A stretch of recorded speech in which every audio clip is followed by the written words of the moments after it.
Песен еще не написанных сколько, скажи, кукушка, пропой. В городе мне жители на выселках, камнем лежать или гореть звездой. Звездой, звездой, звездой, звездой. Солнце мое, взгляни на меня. Моя ладонь превратилась в кулак. И если есть порох, дай огня.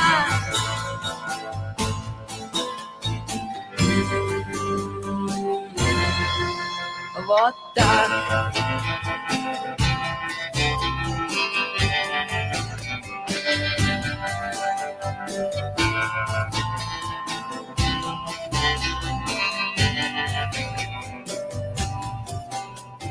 Кто пойдет по следу одинокому?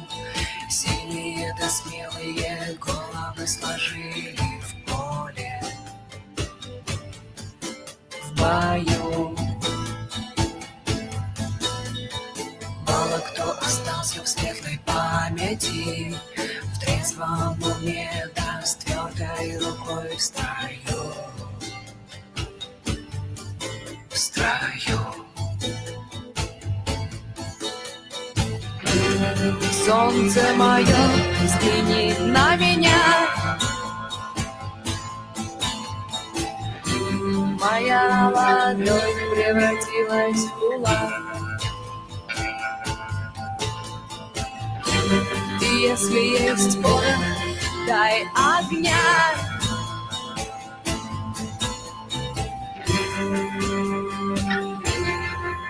Вот так.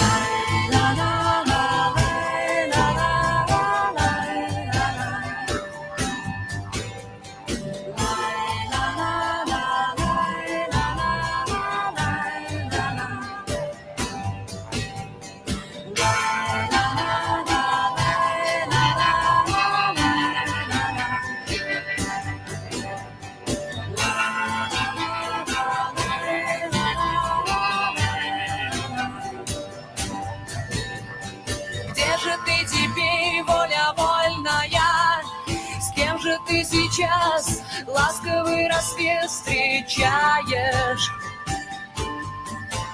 Ответь,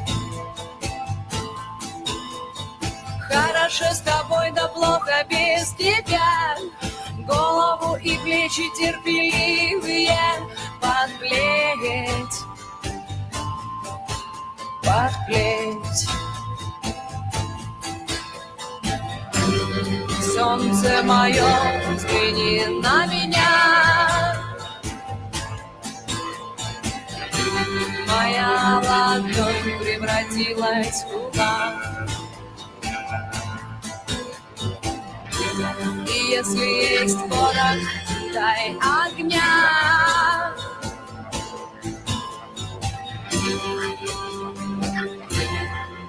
Вот так.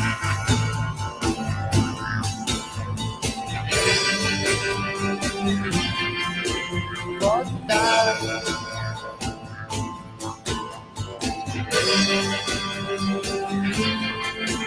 Вот так.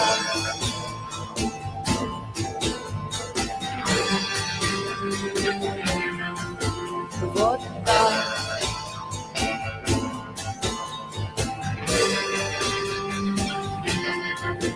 Вот так.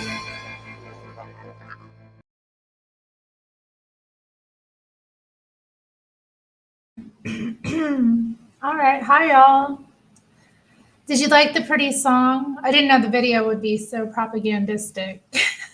I thought it would just have like footage of soldiers. I didn't watch the whole thing. I was just going there. I was like, oh, well, I want a nice video to go with the Kukushka song. But no. Alas, hey, war is hell. War is hell. Let's never forget. That song is actually dedicated to soldiers. So it's a beautiful song originally by the Soviet group called Kino, which was headed by Victor Tsoi. He was a big pop star in the Soviet Union. He was of Korean and Soviet descent.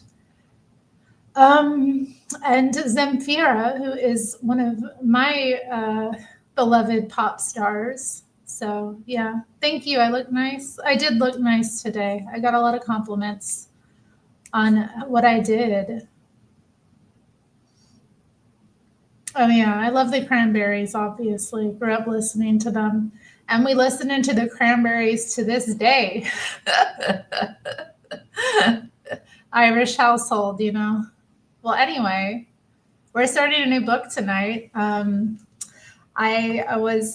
heard about this book actually when I was listening to or watching a video, I should say, by an anti-feminist woman who's ex-Mormon. She mentioned this book, and I was like, oh, that sounds good. But apparently, this book is used to advise young women about, how to be a good woman, how to be a decent, ideal sort of woman. So I'm thinking we're going to have a good time reading this. Am I using a cosmetic filter? No. Honey, there ain't no filter. This is just me. I'm wearing makeup. I'm wearing makeup, y'all, but no filter needed.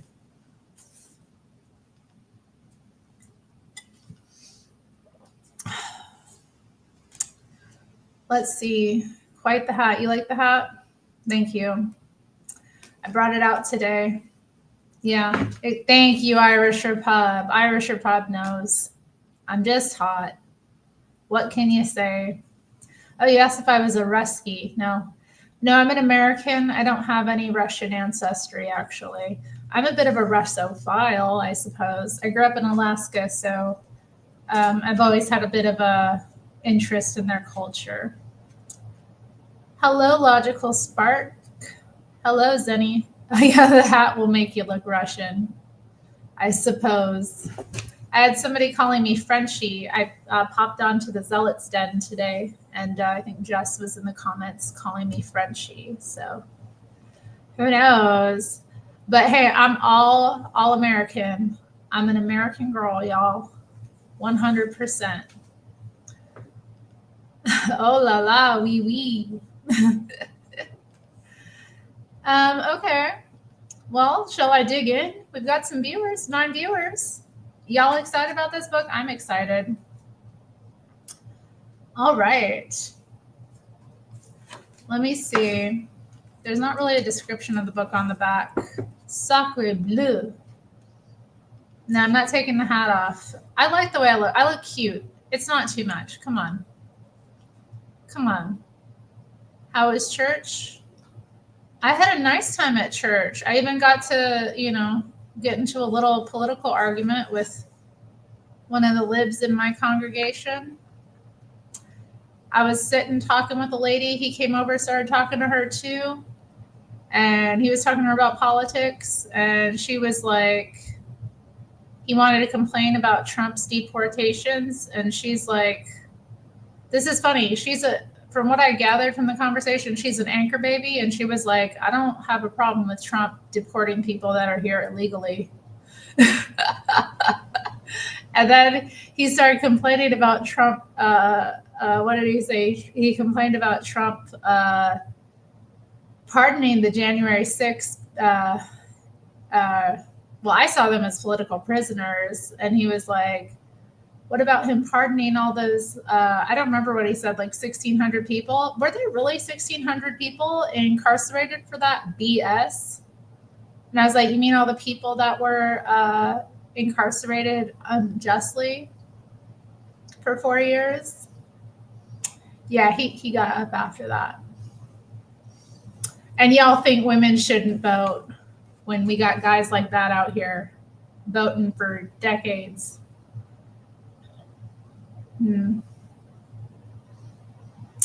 All right, guys, I'm going to get started. Should I read the introduction? Yeah, let's read the introduction. I know, God, I know they were going through horrible, like they were treated as political prisoners. Yeah, well, you know what? As long as men like that are voting, I'm going to be voting. I'm not having it. I don't give an F. If he gets to vote, then I should be able to vote. Okay. Introduction to Fascinating Womanhood. To be loved and cherished is a woman's highest goal in marriage. This book is written to restore your hope in such a goal and to suggest principles which you must apply in winning you a man's genuine love. Ooh! The Sea of Darkness.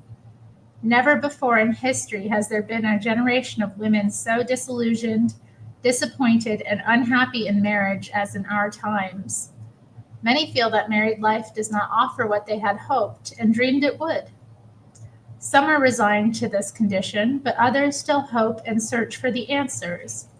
There are some women who have achieved a high level of happiness, but in many cases, it is not the happiness of which they once dreamed, and it falls short of their goals. They feel a need for a richer, fuller life. They too need light and understanding.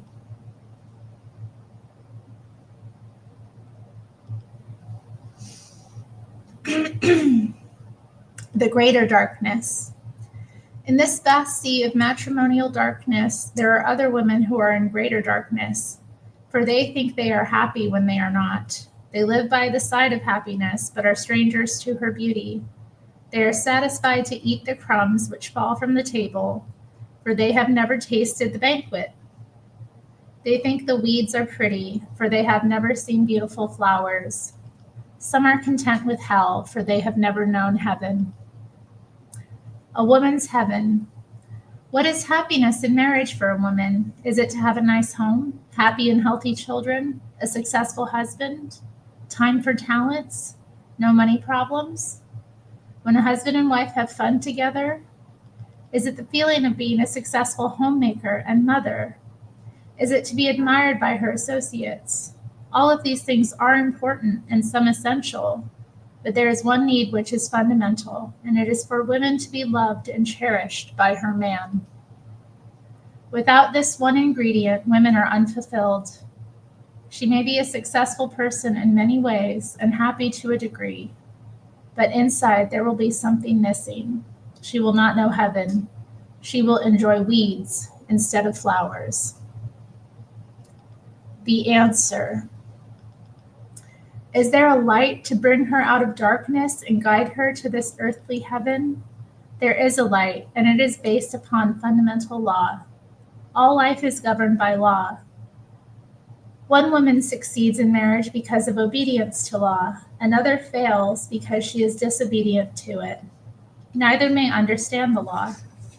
Obedience is not always based upon understanding, but the result of obedience is invariably success, and disregard for it is always failure.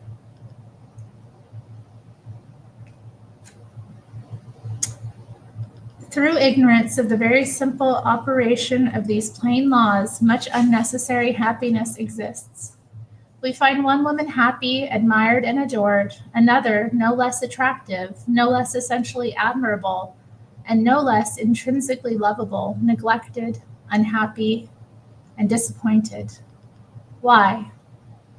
This book tells why, for it explains the laws which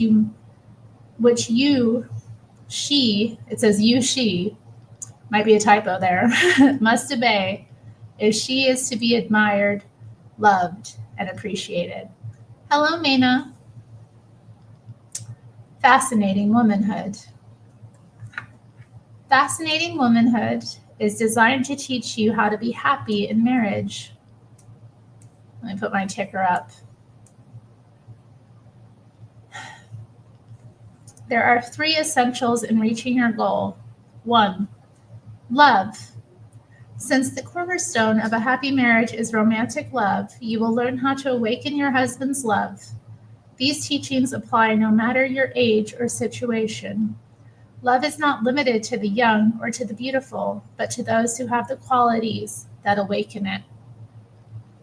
If your husband doesn't love you, you might be doing something to cool his affections, or have lost something that used to awaken his love. You may have begun marriage lovingly, but romance is fading. Why?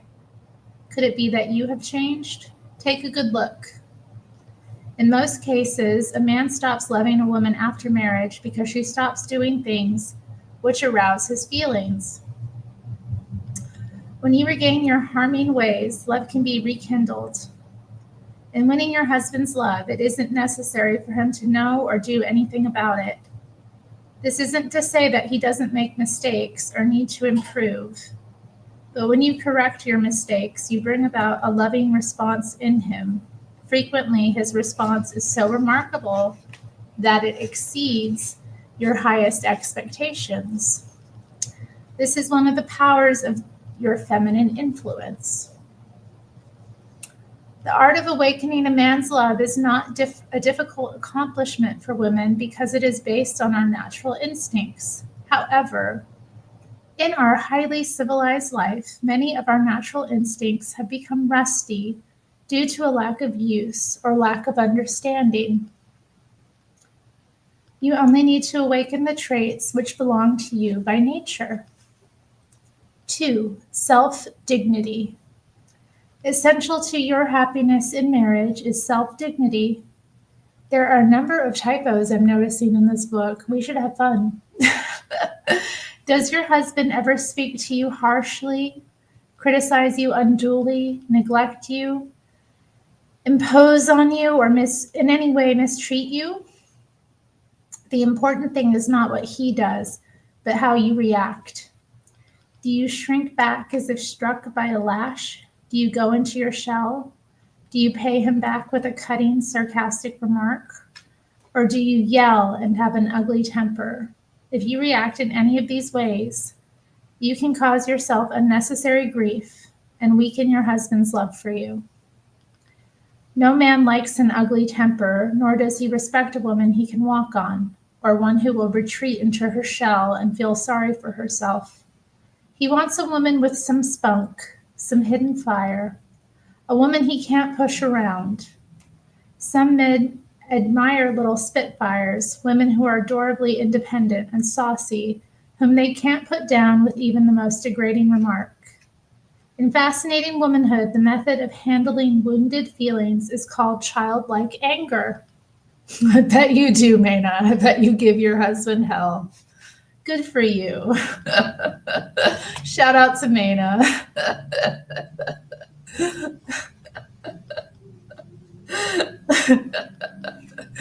Maina be breaking the beer bottle over his head.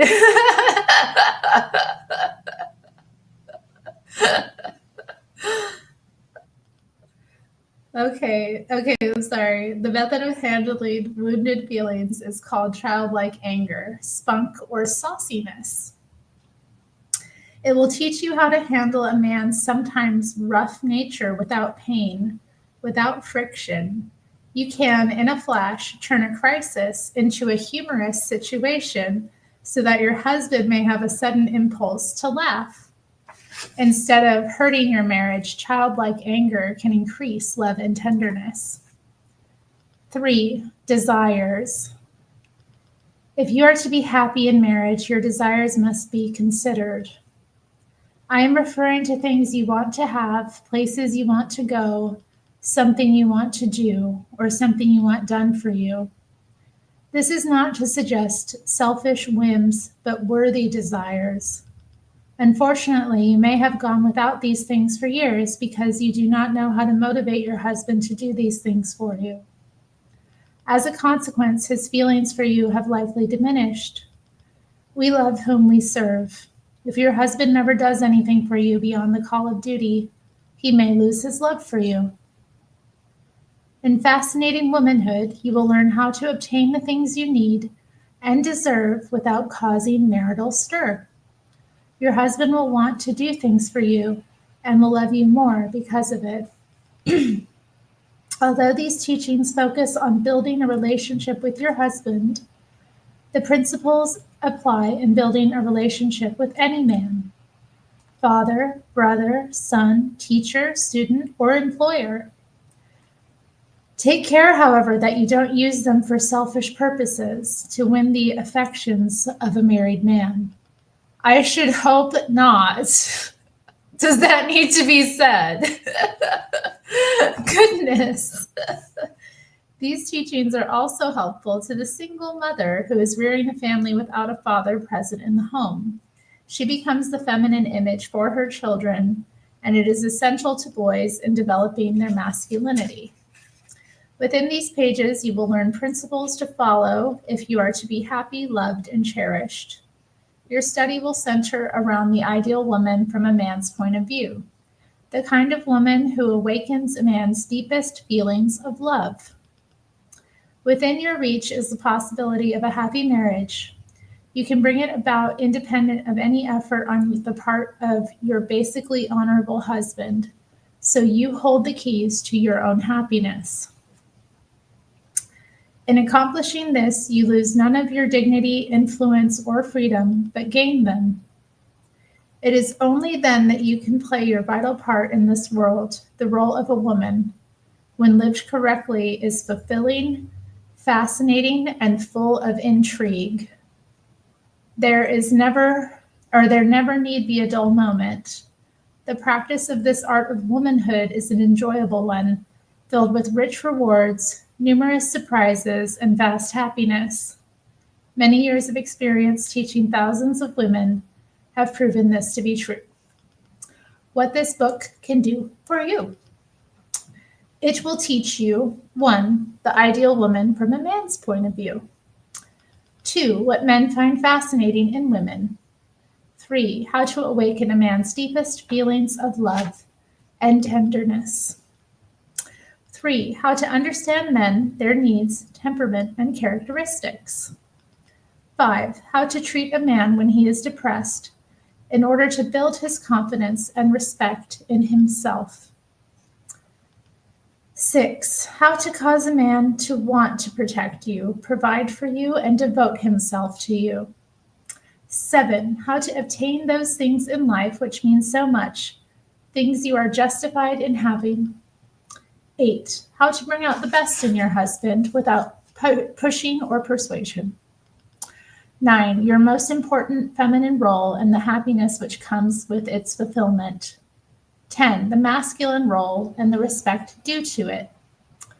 11, how to react when a man is thoughtless, unfair, or negligent. How to be attractive, even adorable, when you are angry.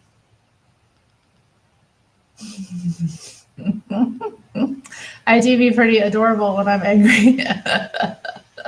This is funny. This is going to be fun. I hope the ladies enjoy it. I think the guys have probably dropped off. They're like, I don't want to hear this. Oh no, Kilo Alpha Tango is here. I'm looking pretty. Thank you. Thank you, Kilo Alpha Tango. I do what I can with what I got, you know? So Starbucks is serving cortados now. Can y'all believe this? Your last name is French? Oh la la. Oh la la. Okay, where was I? Sorry. 13, how to keep a line of communication open in your marriage so that a good feeling always exists. And 14, how to gain true happiness in your marriage while placing your husband's happiness as a primary goal. Note, the success stories that appear throughout this book are all true and came to my attention by letter or direct conversation with the party involved.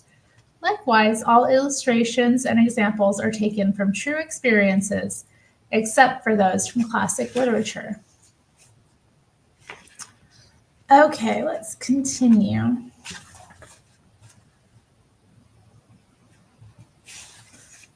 All right, chapter 1, Celestial Love.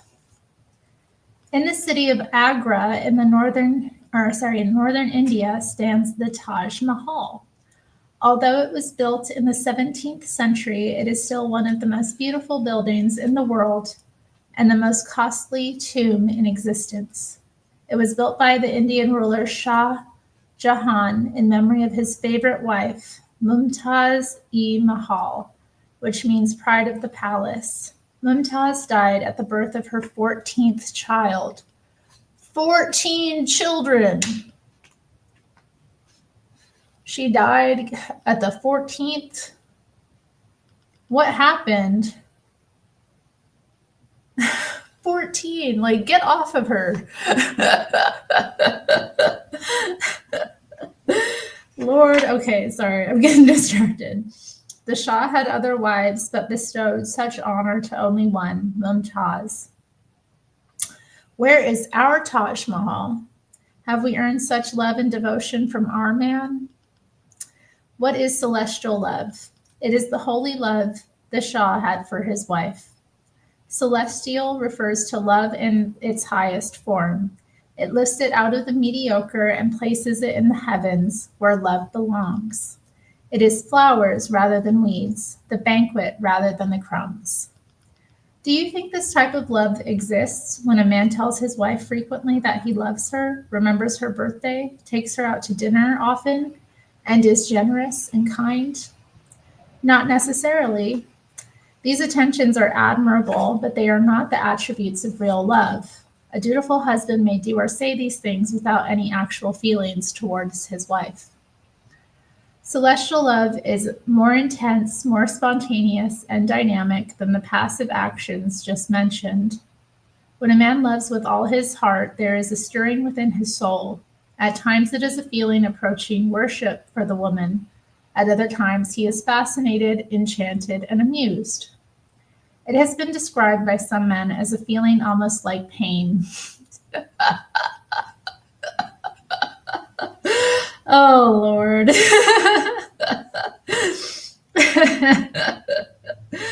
Oh, Lord. Okay.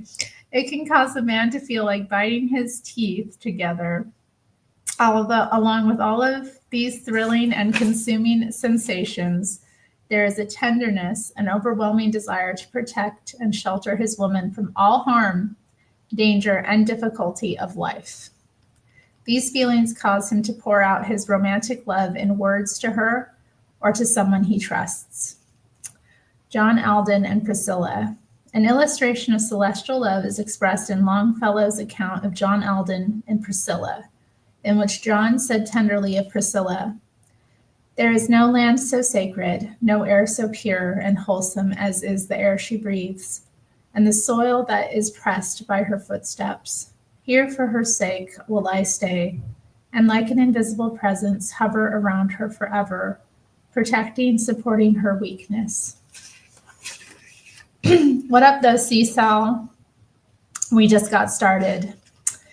Another expression of man's intense love is in the following words of the author Victor Hugo, written about the woman he loved in real life. "Do I exist for my own personal happiness? No. My whole existence is devoted to her, even in spite of her. And by what right should I have dared to aspire to her love? What does it matter so that it does not injure her happiness? My duty is to keep close to her steps, to surround her existence with mine, to serve her as a barrier against all dangers, to offer my head as a stepping stone, to place myself unceasingly between her and all sorrows, without claiming reward, without expecting recompense. Alas, if she only allow me to give my life to anticipating her every desire, all her caprices, if she but permit me to kiss with respect her adored footprints, if she but consent to lean upon me at times amidst the difficulties of life. It might be easy for you to agree that single men might have such feelings, but what about the married man? Woodrow Wilson. Listen to the following words written by President Woodrow Wilson to his beloved wife Ellen after they had been married for 17 years. All that I am, all that has come to me in life, I owe to you. I could not be what I am if I did not take such serene happiness from my union with you. You are the spring of content, and so long as I have you, and you too are happy, nothing but good and power can come to me. Ah, my incomparable little wife, may God bless and keep you. And after being married for 28 years, he writes from the White House, I adore you. No president but myself ever had exactly the right sort of wife. I am certainly the most fortunate man alive. And in another letter, I can think of nothing while I write, but only you. My days are not so full of anxiety and a sense of deep responsibility as they are of you, my absent darling, who yet plays the leading part in my life every minute of the day. These were taken from The Priceless Gift, a collection of letters written by President Wilson to his wife Ellen. Each letter is a love letter, warm and intimate. Some of you may believe your husbands are incapable of such feelings, or at least incapable of expressing them. This is doubtful. The warm, tender letters of President Wilson were a surprise to many who knew his personality, that of an unemotional schoolmaster. Every man has the capability of being tender, romantic, and adoring if these passions are awakened in him by the woman. Is it selfish? If you think it is selfish to want celestial love, you are mistaken. Bestowing such love is a real joy to a man, and he is more of a man because of it. Amen. Amen. That is so true. So true. You see it too. When a man really loves a woman, he just becomes so much greater than he would have otherwise. You see it. It awakens all of his qualities. It's like the glue. Having a woman by a man's side. And this is why women, I always, we've had discussions about this in chat before, but I believe women should always see themselves as the prize, because ultimately when you are with a man and when you are stirring this in him, you do make him greater than he ever would have been before. You are a gift. You were created for him, to improve him and improve his life. Honestly, see yourself as the prize always. And I don't mean that in a, competitive way or in a selfish way like this talks about, but because it is understanding what you offer. A lot of men talk about what women bring to the table, and it's when a man loves a woman, that quality that it brings out in him is what you're offering more than anything else you do. If you stir that in him, if you make him feel that way, you're improving his life. Hello, Latin and Callie. Hello, Stiz. You like this? I'm liking it too. I think we're going to have fun reading this. Da. Tavarish. Is that it? I don't remember. Or is it Tavarish? Tavarish. Shout outs to Michael Bolton. When a man loves a woman. Hello, Mr. Mad. Hello, Glenn B. I'm glad y'all like the hat. Y'all like the hat? So we have people saying it looks French and people saying it looks Russian. I think it looks maybe more Russian. I mean, I don't know that I look Russian, but the hat. All right, Tavarish is comrade. You're right. Duh. It's been a while. Duh. Shout out to Mr. Mad. Hello. Oh, Nicholas Woodall became a member. You guys, hey, you can become a member too and get dibs on exclusive content that is rarely uploaded. But hey, you get to support me in the channel. Thank you. I definitely don't look Russian. Okay. No, I don't think I do either. Oh no, what's he gonna say I look like? Oh Lord. Guys, let me get back in the book, okay? Okay. All right. Okay. Let me repeat that. And he is more of a man because of it. It helps him to excel and succeed in life. It gives him something to work for, to live for, and if necessary, to die for. The woman who arouses such holy feelings brings man fulfillment. The woman who fails robs him of one of his finer joys.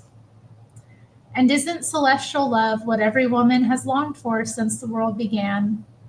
Don't you recall as a little girl the childish dream of your imagination when you were the beautiful princess who was rescued from great danger by a handsome Prince Charming? And didn't he plead for your hand in marriage and offer to give his life, if necessary, to make you happy? Let us return to the dream of our youth, for it is celestial love.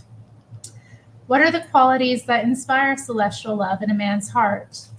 To know, we must learn the principles upon which love is based. We must study the kind of woman a man wants, the kind which awakens his emotions of worship, adoration, and love. For a true state of celestial love to exist, woman must love her man deeply in return. The same principles which awaken love in a man's heart will cause a woman to love and admire her man. Oh, imperfect citizen, you don't get it. Oh my God. Chapter 2, the ideal woman from a man's point of view. This should be interesting. All right, ladies, prepare to get your feelings hurt. In order to understand man's choice of an ideal, we must see woman through man's eyes. We must rid ourselves of all preconceived ideas, thoughts, and standards of feminine charm. We do not know what men want, for we are not men. Their standards of feminine perfection are entirely different than our own. The things that we women admire in each other are rarely attractive to men. On the other hand, the characteristics which the average woman ignores or condemns in another woman are sometimes just the characteristics which make her fascinating to men. Women are often blind to their own charms, which is the very reason it is frequently difficult for them to realize what a man wants. The difference in viewpoint is illustrated in Thackeray's Vanity Fair.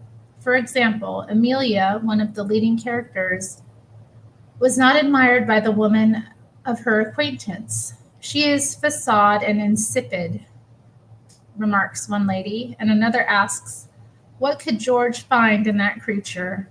Then Thackeray adds a few observations of his own. Has the loved reader, in his experience of society, never heard similar remarks by good-natured female friends who always wonder what you could see in Miss Smith that is so fascinating, or what could induce Major Jones to propose to that silly, insignificant, simpering Miss Thompson? And what do the men think of Amelia? They consider to be her a kind, fresh, smiling, artless, tender, little domestic goddess whom men are inclined to worship. Haven't you been puzzled at times to know what a certain man sees in a particular woman? To you, she doesn't hold any appeal, yet the man may be completely enamored. The fascination men feel for certain women seems an internal riddle to the rest of us. Even when asked why, the man finds himself at a loss to explain the spell cast upon him. And haven't you also known women who appear to have all the qualities which ought to please a man, yet they are unnoticed, neglected, and often unloved? I know a young girl who was losing her husband to another woman, and upon discovering it, looked in the mirror and said to herself, I can't find a thing wrong with you. She was blind to her own lack. She could not see the missing ingredients because she was looking at herself through a woman's eyes. This blindness on the part of woman is why we spend countless hours on our appearance and may still fail to be fascinating to men. And when we reach into middle age, we dread to contemplate wrinkles and sagging muscles, both of which will inevitably come in spite of all efforts.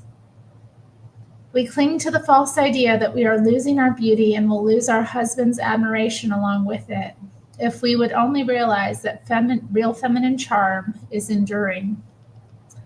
Appearance is important, but not all important.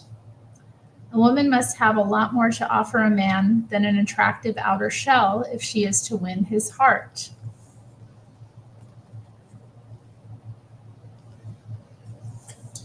That's right, Mr. Matt. We're teaching each other witchcraft, Mormon witchcraft. This is that Mormon witchcraft that they cast on the men. We're going to learn it. And then we're going to become ideal wives and mothers, just like the Mormons. And we'll have celestial love with our lords and husbands. Mr. Mad's like, I got to get out of here. This is good. Okay. If you will observe, you will see many stunning women who have lost their men. And if you will look further, you will see others who are not particularly attractive as we women see it, and yet they possess their man's wholehearted devotion. In our study of the kind of woman a man wants, we must remember then what he judges with. We must remember that he judges with a different set of values. What are his values? And what does he find ideal in women? I'm going to try to create this ideal in your mind, the ideal woman from a man's point of view. You cannot work for a goal if you do not know what that goal is. You must have an image or a mental picture of the woman you ought to be. The kind... I just lost my spot. The kind a man wants. Once you have this picture firmly established, you will be drawn to it. You will tend to be this image or this ideal. But you may ask, doesn't this ideal differ in each man? Of course, men do have different tastes. Some men want a woman who is quiet and retiring. Others prefer one who is dashing and outgoing. And still others want a more dramatic or glamorous type. Where are those guys at? I'm right here. Some men like tall blondes. Others prefer short brunettes. Some appreciate a woman's ability to cook and sew, while others insist a sense of humor is more essential. There are many different types of men in the world, and they don't all want the same kind of woman. But with all their differences, men are still alike in their basic desires. There are certain qualities which have universal attraction, and only certain ones will arouse their love. It is these qualities which we will analyze in our ideal woman. Hey, shout out to Nicholas Woodall, who not only became a member today, but has sent a super sticker. Let me pull it up on my phone so I can see it. It only applies to alphas? Geez, I don't know, guys. I think it applies to all men.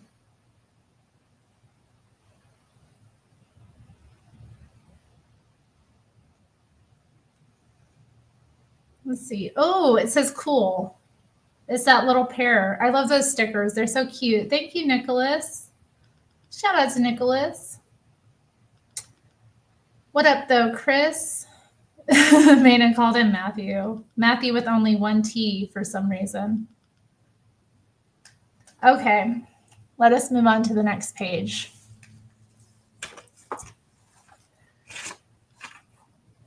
Okay, let's see.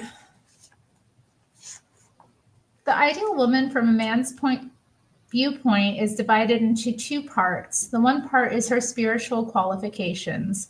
We will call this side of her the angelic. The other part relates to her human characteristics. We will call this side of her human. Okay, so there's there's a diagram here with one side being angelic and one side being human. I'll read this to you. Okay, so the angelic arouses a feeling of near worship, brings man deep abiding happiness, and human fascinates and amuses and arouses a desire to protect and shelter. Together, he cherishes. Together, these two distinct qualities blended into one whole offer the perfect woman from a man's viewpoint. They are both essential in winning his complete love. These two separate qualities arouse different feelings within a man's heart. The angelic arouses a feeling so holy that it approaches worship. The human side, which is just as essential, fascinates and amuses man. The angelic brings man deep happiness, while the human arouses his heart a tender feeling, a desire to protect and shelter. Together, the feeling is one of cherishing a woman. When a woman has both the angelic and the human characteristics, she wins a man's heart and soul. This is the kind of woman he loves more than life itself. And yet, at the same time, she gives his life purpose and character.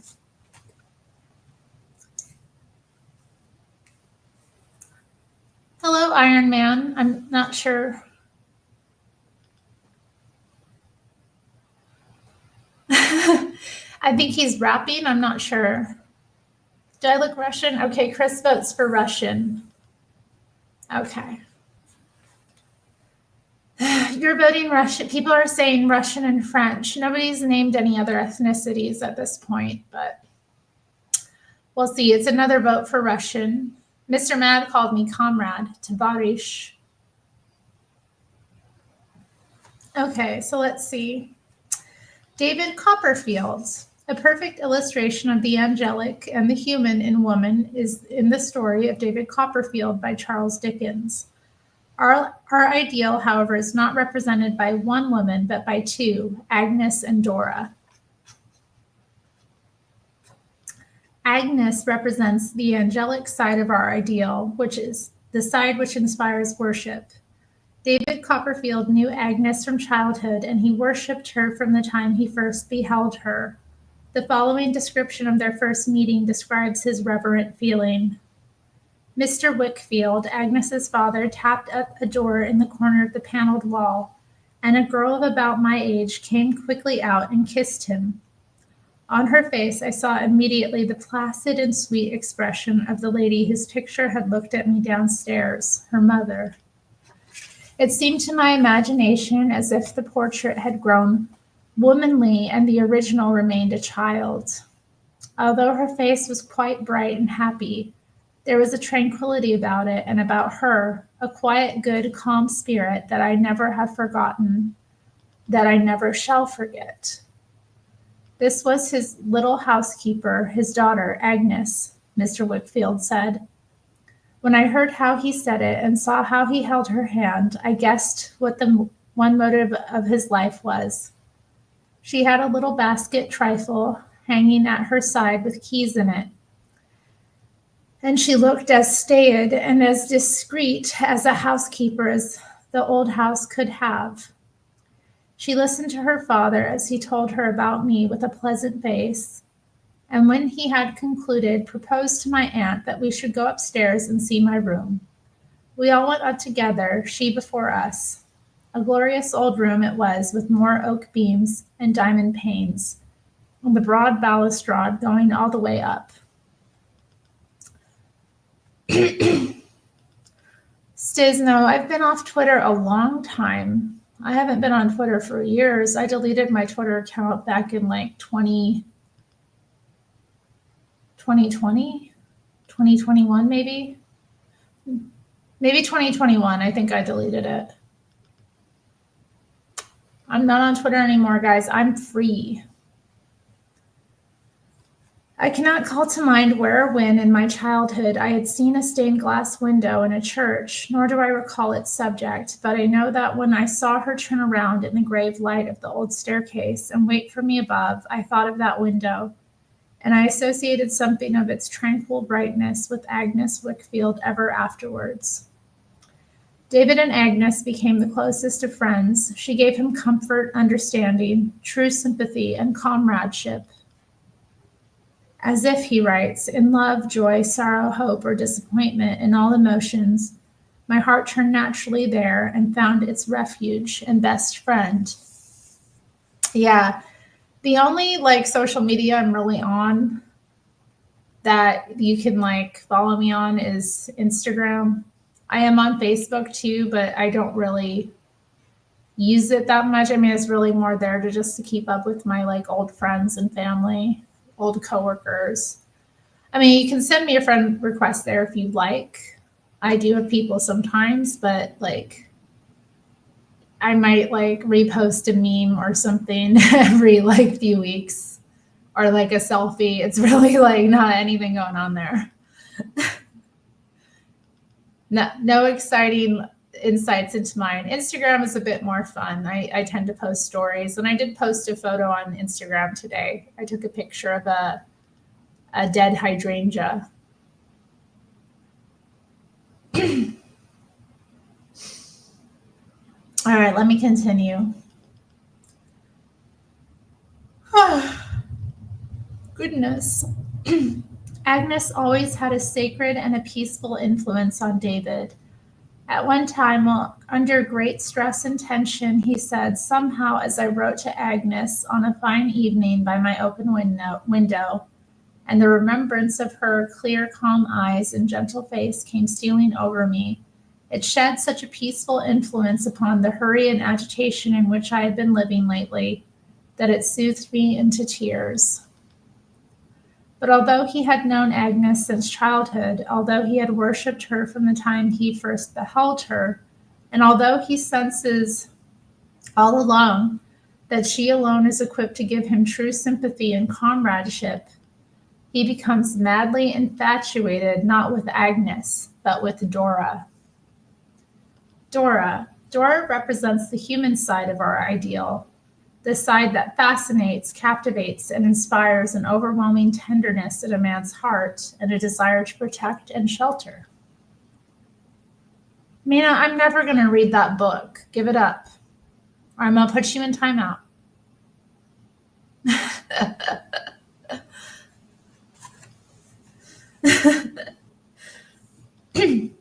David describes her in the following words.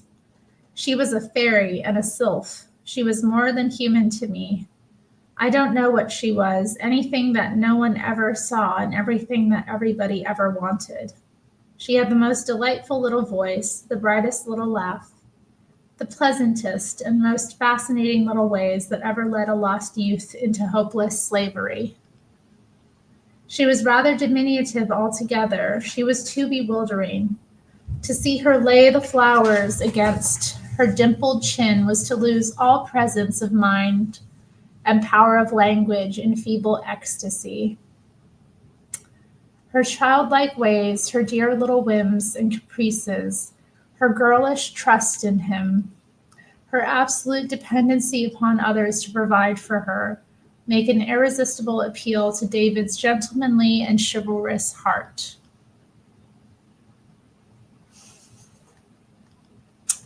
She fascinated him, for he writes, I could only sit down before the fire, biting the key of my carpet bag, and think of the captivating, girlish, bright-eyed, lovely Dora. What a form she had. What a face she had.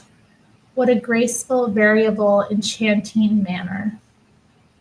Married to Dora, David turns to Agnes. See, this is why you gotta have both, ladies. You can't just be like Dora or Agnes, okay? You gotta have both. You gotta have the angelic qualities and the human qualities, all right? You gotta get him in the heart and the, the head. You gotta get him up here. You gotta get him here, and you gotta get him down there, okay? That's it. Come on, Zenny, I can't copy that. We're doing something. I can't be getting distracted. No, it's not a romance novel. We're learning how to be good Mormon women. We're learning how to be good Mormon wives. Don't you want us to be good Mormon wives? Shout out to Keysmo. Shout out to Zealot's Den. Come on, y'all. Mayna's bored. She already got herself a husband, but there's other ladies in the chat who ain't got no husband, okay? So we got to read this for them so we can figure out how to be good little ladies.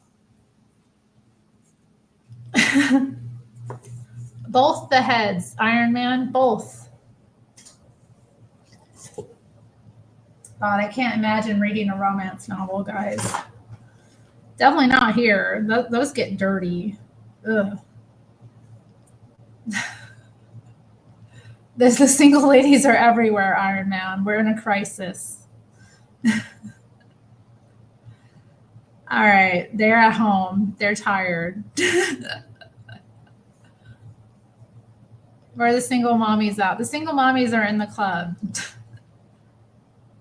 Okay, let's see. Yet even while such feelings toward Dora are at their highest, he misses the comfort, the understanding, the appreciation, and the sacred influences of Agnes. Dora, he tells Agnes, is rather difficult to, I would not for the world say, to rely upon, because she is the soul of purity and truth.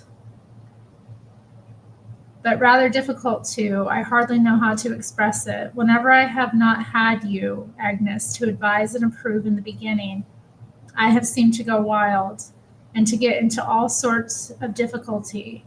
When I have come to you at last, as I have always done, I have come to peace and happiness. In marriage, Dora also failed as a homemaker. Their home was in a constant clutter. I could not have wished for a prettier little wife at the opposite end of the table, but I certainly could have wished when we sat down for a little more room. I did not know how it was, but although there were only two of us, we were at once always cramped for room, and yet had always enough to lose everything in. I suspect it could have been because nothing had a place of its own. Dora could not manage the household finances, nor the household help, although she tried, nor could she cook, although David bought her an expensive cookbook, but she used the book to let her little dog stand on.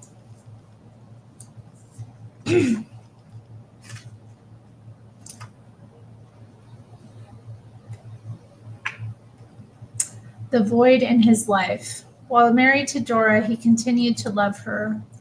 She fascinated and amused him, and he felt tenderly towards her, but it was not a complete love, nor did it bring him real, genuine happiness. For he said, I loved my wife dearly, and I was happy, but the happiness I had vaguely anticipated once was not the happiness I enjoyed, and there was something wanting. An unhappy feeling pervaded my life, as a strain of sorrowful music faintly heard in the night. And he said, I wished my wife had been more character and purpose. I wished my wife had had more character and purpose to sustain me, had been endowed with the power to fill up the void which somewhere seemed to be about me. Later on in the story, Dora died and David turned to Agnes. When married to Agnes, David enjoyed real peace and happiness, for she filled up the void in his life. She was a wonderful homemaker and gave him true understanding. They had children and a wonderful home life. His love for Agnes was holy, but it was not complete. During his marriage to Agnes, he still had tender recollections of Dora that played upon his emotions. In thinking of her, he writes, this appeal of Dora's made such a strong impression on me. I look back on the time I write of. I invoke it, the innocent figure that I loved, that I dearly loved, to come out from the mists and shadows of the past and turn its gentle head toward me once again. On one occasion, his little girl came running in to her father with a ring on her finger, very much like the engagement ring he had given to Dora. The little ring, a band of forget-me-nots with blue stones, so reminded him of Dora that he said, there was a momentary stirring in my heart, like pain.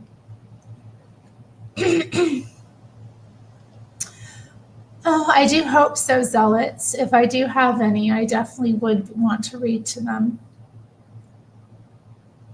Mana, you haven't known me for ages. You've known me less than a year, I would say. How can you say you've known me for ages or been telling me to do something for ages? Again, there's an order to things. One can't just go out and have children without having things in order. Not if you care for them at all. I mean, I wouldn't be able to read to them, unless I had things set up in such a way to do so.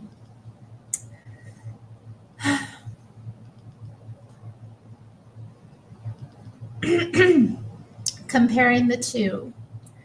If Agnes had had the girlishness, the adorably human and childlike manner of Dora, and her complete dependency upon man for protection and guidance, David would never have made the mistake of marrying another. His worship for Agnes would have turned into genuine love, into the desire to protect and shelter. On the other hand, if Dora had had the sympathetic understanding, the appreciation of his highest ideals, and the depth of character that Agnes had, and had given his home a semblance of order, David's mad infatuation for her would have developed into everlasting adoration and love. Neither of the two, unfortunate for them, represents the whole of the angelic and the human. Each of them made mistakes, each of them won and lost David, but each of them is well worth emulating in some respects. Analyzing Agnes. I seem posh? How interesting. Good. Let us keep it that way.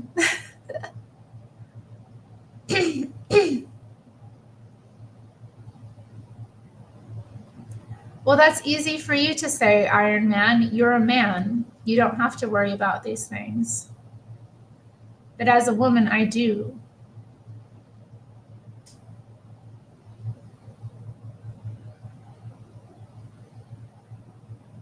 Oh, Mana, you are so disrespectful.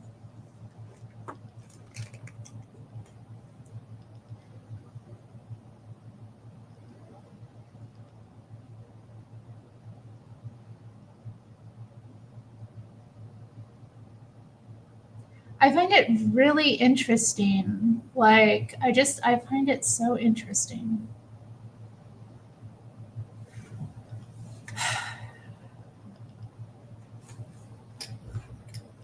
Well, welcome back, Stiz. Okay, let's analyze Aunt Agnes, what she had. Agnes had 4 outstanding qualities that appeal to men, and they are all on the angelic side of our ideal. 1, she had a pure and lovely character. For David always associated her with a stained glass window of a church. And said she had a sacred influence on him. Perhaps the greatest test of her character came when David married Dora. Even though Agnes herself loved David, she did not become bitter or revengeful toward either of them, but continued her unselfish friendship to David, and became a friend to Dora as well. She had the courage to keep her love a secret and to live a useful life in spite of her own disappointment. Further evidence of her character is shown in her devotion to her father and the sacrifice of many of her own pleasures for his sake. 2, Agnes understood men.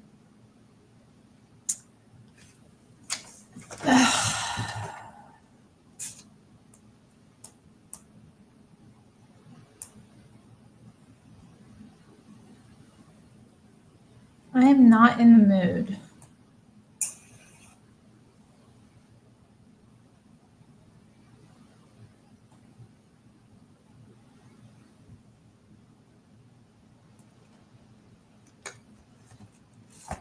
Ugh.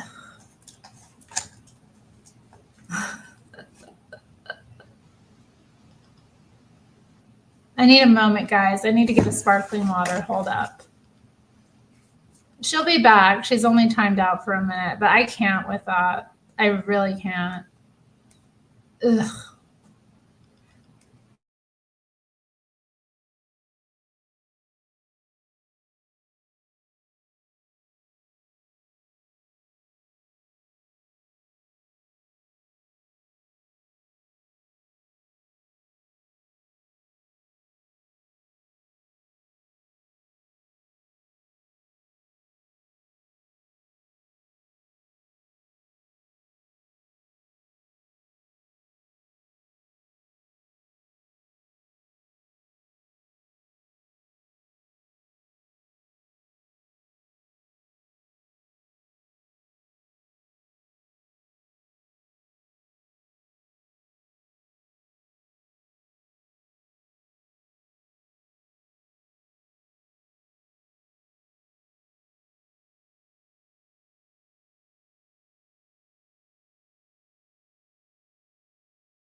All right, guys, give me a moment here.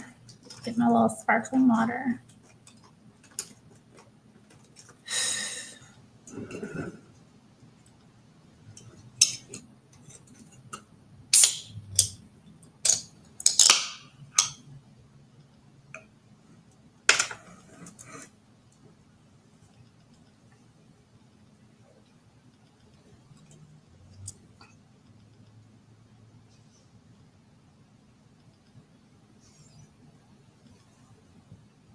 Someone's asking if it makes her burp. I know how to burp quietly, okay? But yeah, it's peach flavored. It's really yummy. Am I fancy? Good, guys. It is I, Cloud. The Cloud is here. The Cloud. The Cloud. Oh, cool. Thanks, Nicholas. Well, you just, you don't burp out, What up, though, modern gentleman? You were shocked yesterday, Claude? I know. I apologize for swearing, guys. When we were doing that game, when we were like quoting movies and things, I realized I probably shouldn't have I should have just said F or something. I was thinking back about it and I was feeling kind of bad.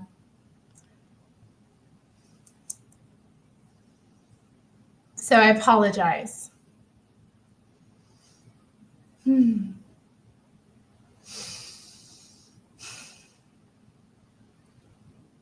I should watch myself better. I mean, I do. I know. I'm sorry, guys. It was late. I probably shouldn't have been up that late as well. I think that probably contributed to my looseness, So I apologize if my swearing offended anyone in the chat, or on panel. I know that it wasn't ladylike. So.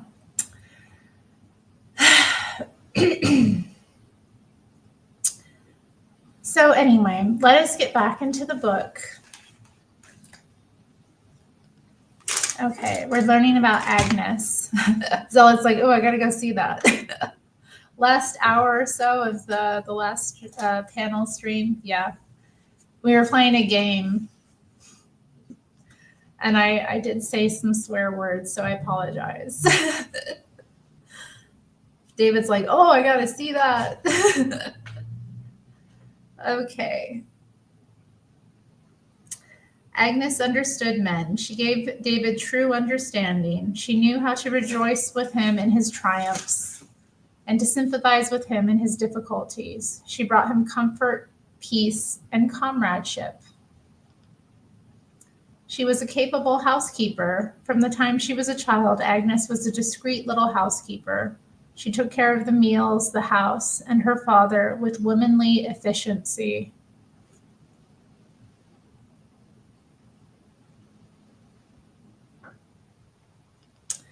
For inner happiness. As a result of her pure character, Agnes had a tranquility about her and a good, calm spirit, which indicates peace or happiness within. What Agnes lacked. I'm definitely not a discreet little housekeeper. I've got issues. I don't know. I feel like if I had more, the problem is I don't make the time though. I'm like, oh, I'd rather be on here on YouTube, or I'd rather be, visiting or doing art or something like with my free time, or I'd rather go to bed early. I mean, it could be worse. But I'm looking around, I'm like, it's cluttered and that could be put away and that recycling needs to get put away and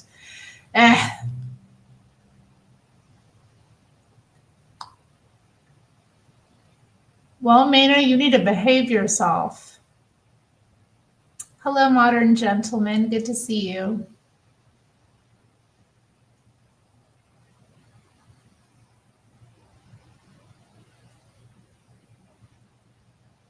Really, John Siri, you saw some of my panel?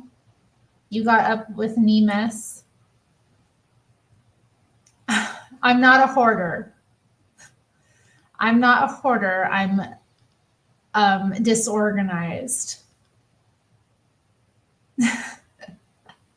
2 minutes left. Can the Bills pull it off? No. I vote no. Some of the ladies at church were talking about the game today. How interesting. I didn't know what they were really talking about, but let us continue. Let's learn what Agnes lacked. 1, she was too independent. She was too hesitant to lean on him or to need him. She was too unselfish, for David said, Agnes, ever my guide and best support, if you had been more mindful of yourself and less of me when we grew up together, I think my heedless fancy would never have wandered from you. Because she hesitated to lean on him for anything, this made her appear to be independent. She didn't appear to need his manly care and protection. 2, she lacked the girlish, childlike, trusting qualities. 3, she lacked the gentle, tender, fascinating little ways that stir a man's heart.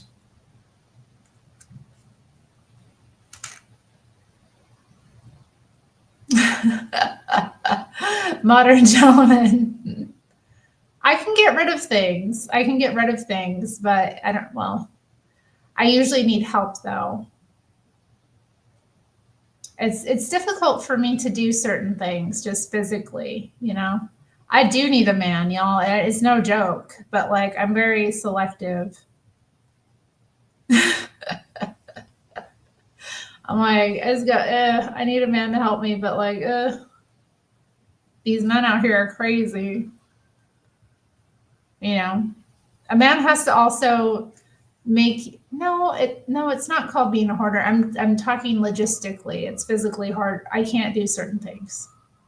I literally physically really struggle to do certain things that I need help with. Like I literally need help. It's not a hoarder issue.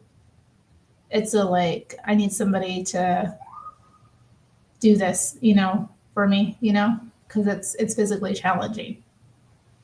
So either I have to pay somebody to come in here and do it, or I have to ask somebody to come here and do it, which I'm, you know.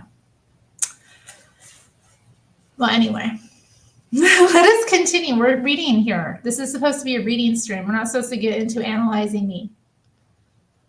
Okay, so let's analyze Dora. Exactly, Chris. I do. I had to have people come help me get things out of the cabinets once I became like chair bound. Oh, it's so hard. I had a dream the other night that I was walking, guys. I just got up in my dream, like in the morning, and I got up and I fed Nero and I was walking around the house. It wasn't this house. I was living in another house with like some roommates. And it was wonderful. And I woke up and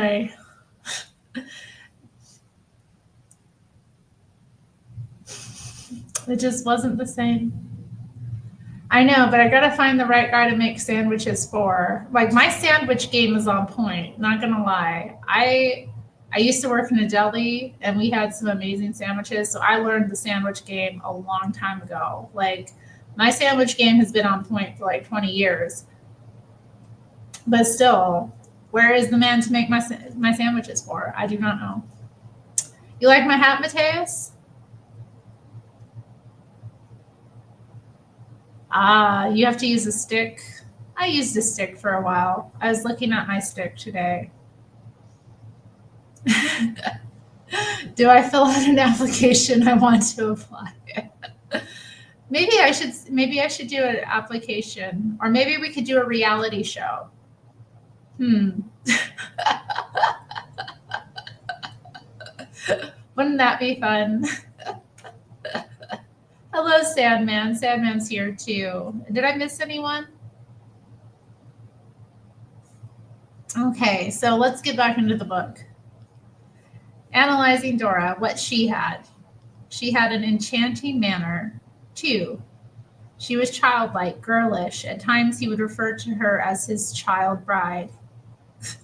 Not Love is Strange. No.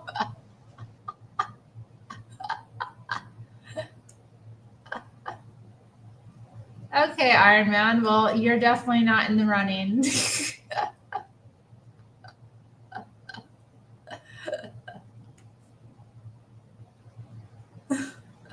Iron Man does not get it. And he's not paying attention to this book either. Okay. All right, 3. She had tender little ways, the way she laid the flowers against her dimpled chin, or the way she patted the horses or spanked her little dog, fascinated David. 4. She was happy. She had a pretty little laugh, a delightful little voice, and the pleasantest little ways. 5. She was bright-eyed. 6. She was dependent. She was helplessly in need of masculine protection and guidance. She had a girlish trust in David.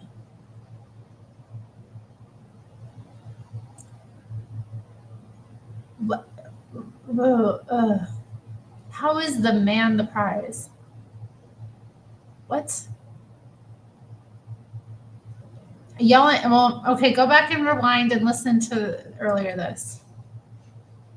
Exactly, modern gentleman, exactly.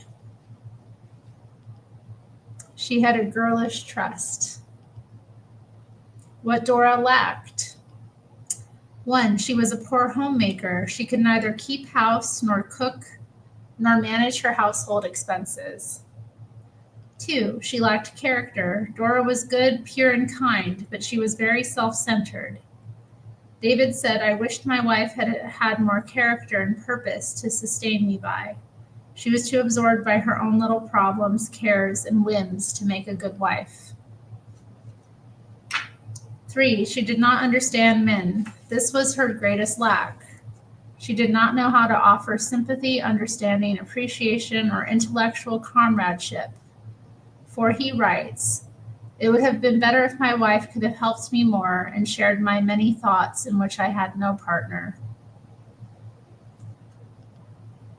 No, Zenny, this is time immemorial. Eve was made for Adam as a gift, okay? Adam was not made for Eve. Eve wasn't out in the wilderness, okay? All alone, needing someone. It was Adam.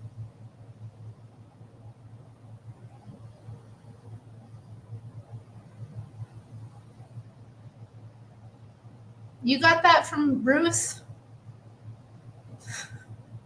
And this is true too. As this frickin' writer was even talking about, when a man truly loves a woman, it makes him into greater than he ever would have been. Seriously.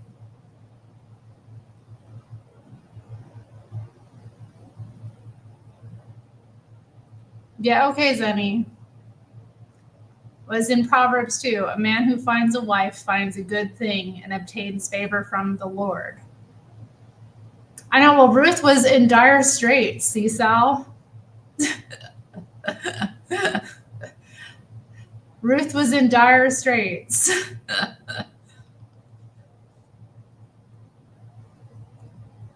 What did Adam say when he beheld Eve?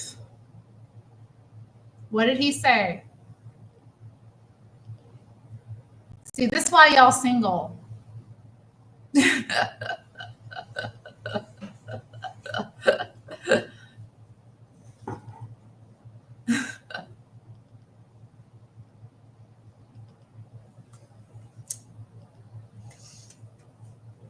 I don't want to fight about this, okay?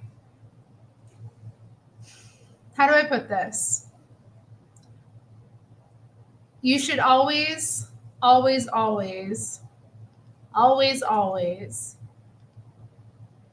be careful and understand and look to whoever you're getting involved with. You should see them as a prize. So I will agree with that. You don't want to get with someone who you see as not a prize, male or female. What up, though, Diddy's baby oil? I'm good. I'm just reading. Sandman. Sandman likes sandwiches.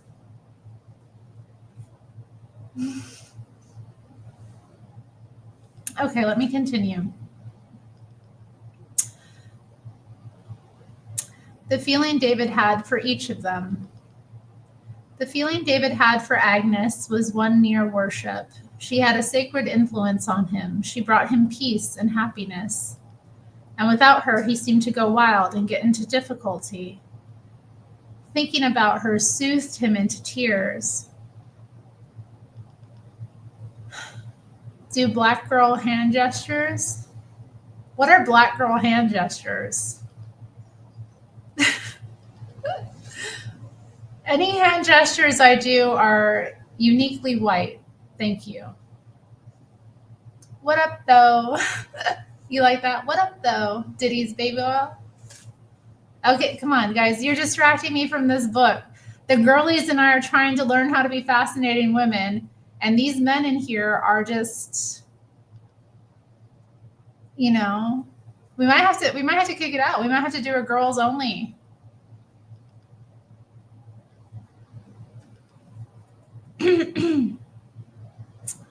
Thinking about her soothed him into tears. He felt as though she were part of him, as one of the elements of my natural home.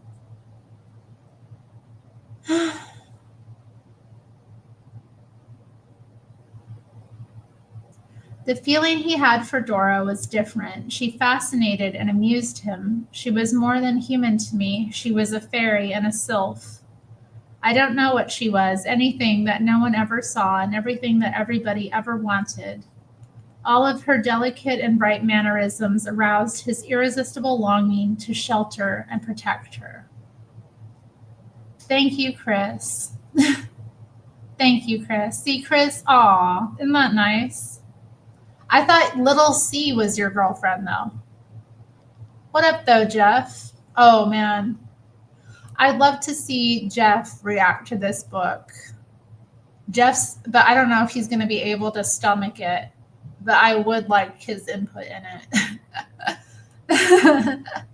Okay, let me continue. I would like to stress that David Copperfield felt two distinctly different types of love for these two girls. David experienced a type of love for Agnes all along, but it was not strong enough to bring him to marriage. And even though this type of love brings men the greatest peace and the truest and most abiding happiness, it is not the most driving. The kind of love David felt for Dora was forceful, consuming, and intense.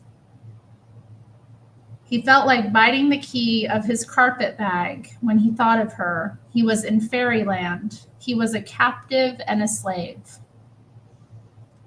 This type of love, however, was not complete, nor did it bring him real happiness, for he said, I loved my wife dearly, and I was happy, but the happiness I vaguely anticipated once was not the happiness I enjoyed, and there was something wanting. An unhappy feeling pervaded my life, as a strain of sorrowful music faintly heard in the night.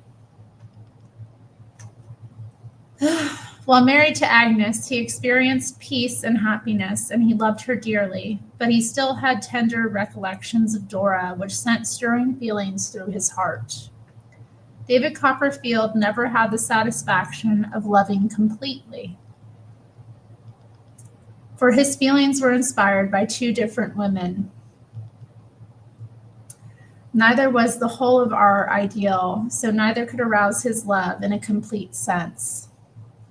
There are many women such as Agnes in this life, women with inspiring characters. They are wonderful mothers, wonderful homemakers, and good citizens. They may be greatly appreciated and respected by their husbands, but if they lack the adorably human qualities that so fascinate men, they will not win the complete love and adoration of their husbands. A man wants more than an angel. On the other hand, there are some women, such as Dora, who are tender, childlike, and happy little creatures. But if they have not had the depth of character and purpose, if they are too self-centered to be good homemakers and mothers, and if they lack the ability to understand men, they will only win part of a man's heart.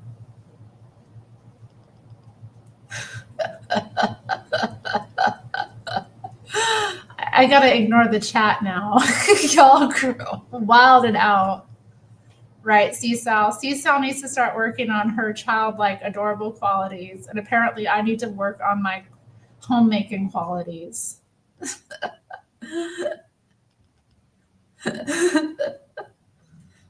I definitely got this like nutty little childlike thing going on.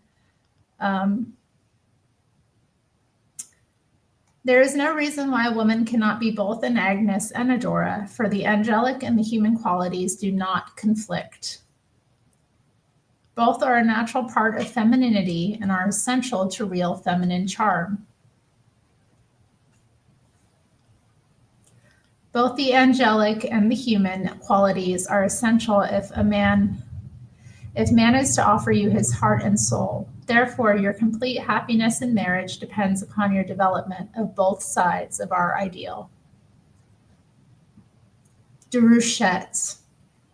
An example of a girl who had both the angelic and human qualities is Déruchette, a heroine of the novel Toilers of the Sea by Victor Hugo. Her presence lights the home. Her approach is like a cheerful warmth. She passes by and we are content. She stays a while and we are happy. Is it not a thing of divine to have a smile which none know how has the power to lighten the weight of the enormous chain that all the living in common drag behind them? Déruchette possessed this smile. We may say that this smile was Déruchette herself.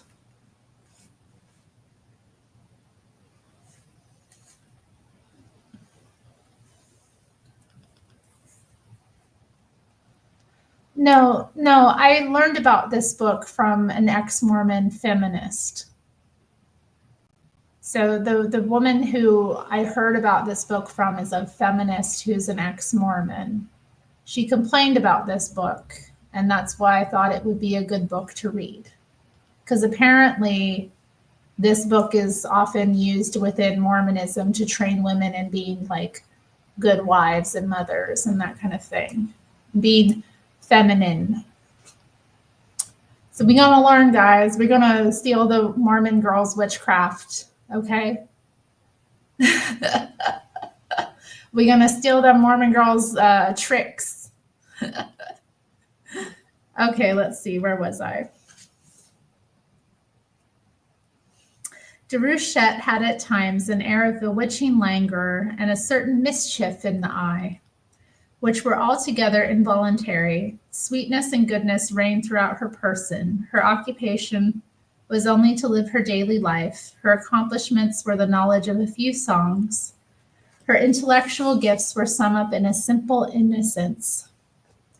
She had the graceful repose of the West Indian woman, mingled at times with the giddiness and vivacity, with the teasing playfulness of a child, yet with a dash of melancholy. You know, Mena, that's disgusting. I'd never said anything of the sort. Like, what the hell is wrong with you?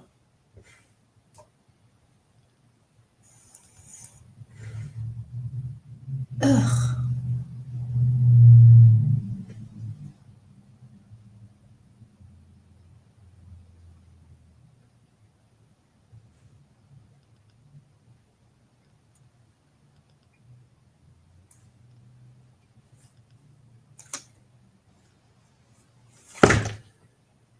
Like, what?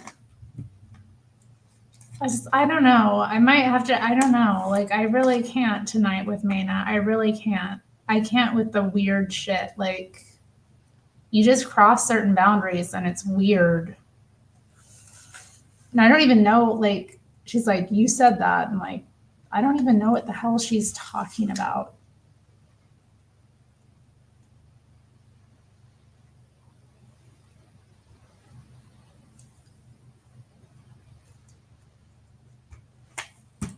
Mina isn't Tar Baby Yoda. Come on, guys.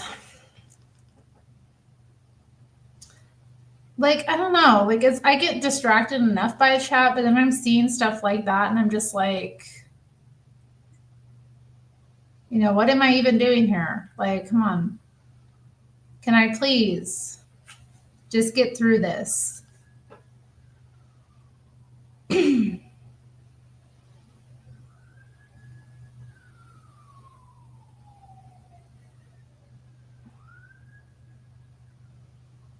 I don't think they do south to west. Hello, south to west.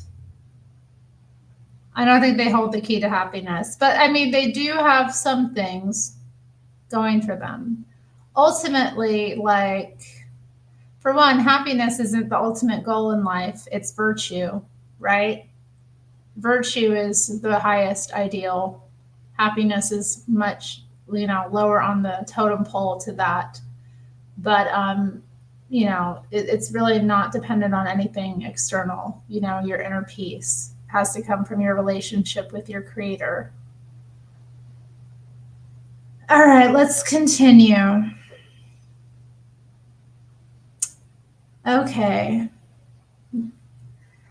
Add to all this an open brow, a neck supple and graceful, chestnut hair, fair skin, slightly freckled, with exposure to the sun, a mouth somewhat large but well-defined, and visited from time to time with a dangerous smile. This was Jerushet. Mina, you're a mod now to protect you from Tar Baby Yoda modding you out. But if I want to mod you out, I will. Can you please stop? Hello, Mike Capone. How are you, Mike? Mike is in the chat, guys. Say hi to Mike, everybody. Okay. There is in this world no function more important than that of being charming, to shed joy around, to cast light upon dark days, to be the golden thread of our destiny and the very spirit of grace and harmony. Is not this to render a service? A dangerous smile. I think, I think I smile dangerously. Like there's more behind it. It might be a little bit mischievous. I don't know who Mike is.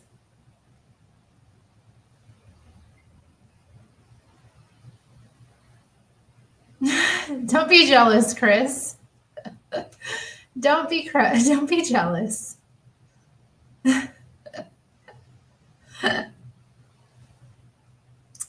In another place, Hugo says that she who is one day to be a mother remains for a long while a child. And when she becomes a maiden, she is fresh and joyous as a lark. She makes all kinds of gentle noises, murmurings of unspeakable delight to certain ears. She is, as it were, a thread of gold interwoven in your somber thoughts. Further evidence of her noble qualities are found in the proposal to Jerushet by the young clergyman in the story. There is for me but one woman on earth. It is you. I think of you as a prayer. You are a glory in my eyes. To me, you are holy innocence. You alone are supreme. You are the living form of a benediction. Dang, making the woman God much? But it's true, though. It's true, though. Her character, sweetness, analyzing Jerushet, her angelic qualities. Her character, sweetness and goodness reigned throughout her person. She had a character which was mindful of the needs of others, for she cast light upon dark days. And she had a smile which had the power to lighten that enormous chain. Further evidence of her character is in her lover's statement that she is holy innocence, is like a prayer and the living form of a benediction. Domestic, she was capable in her domestic duties, for her occupation is only to live her daily life, and her presence lights the home.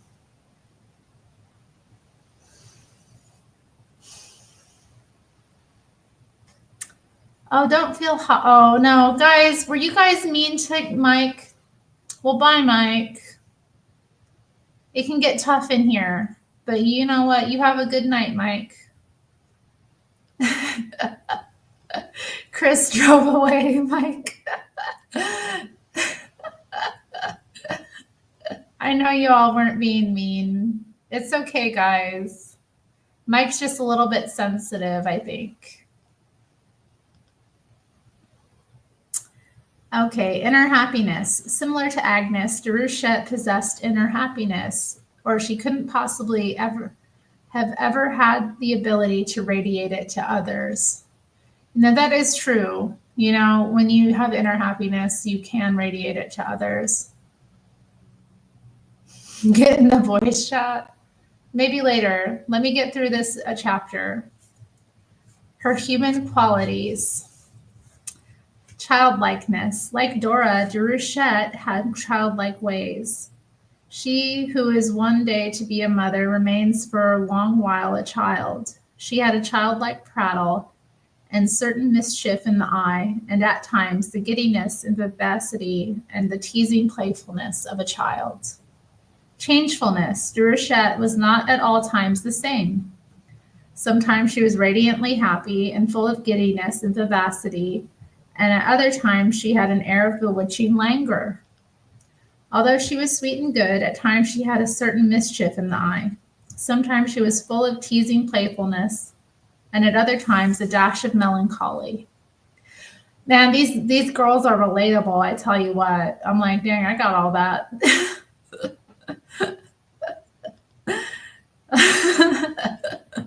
Changefulness, man. The changefulness, as you will learn in a later chapter, is also a childlike quality. 3. Fresh appearance. She is fresh and joyous as the lark.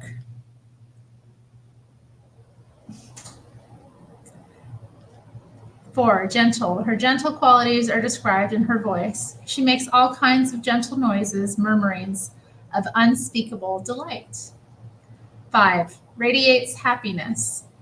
The most notable quality she had was her ability to radiate happiness.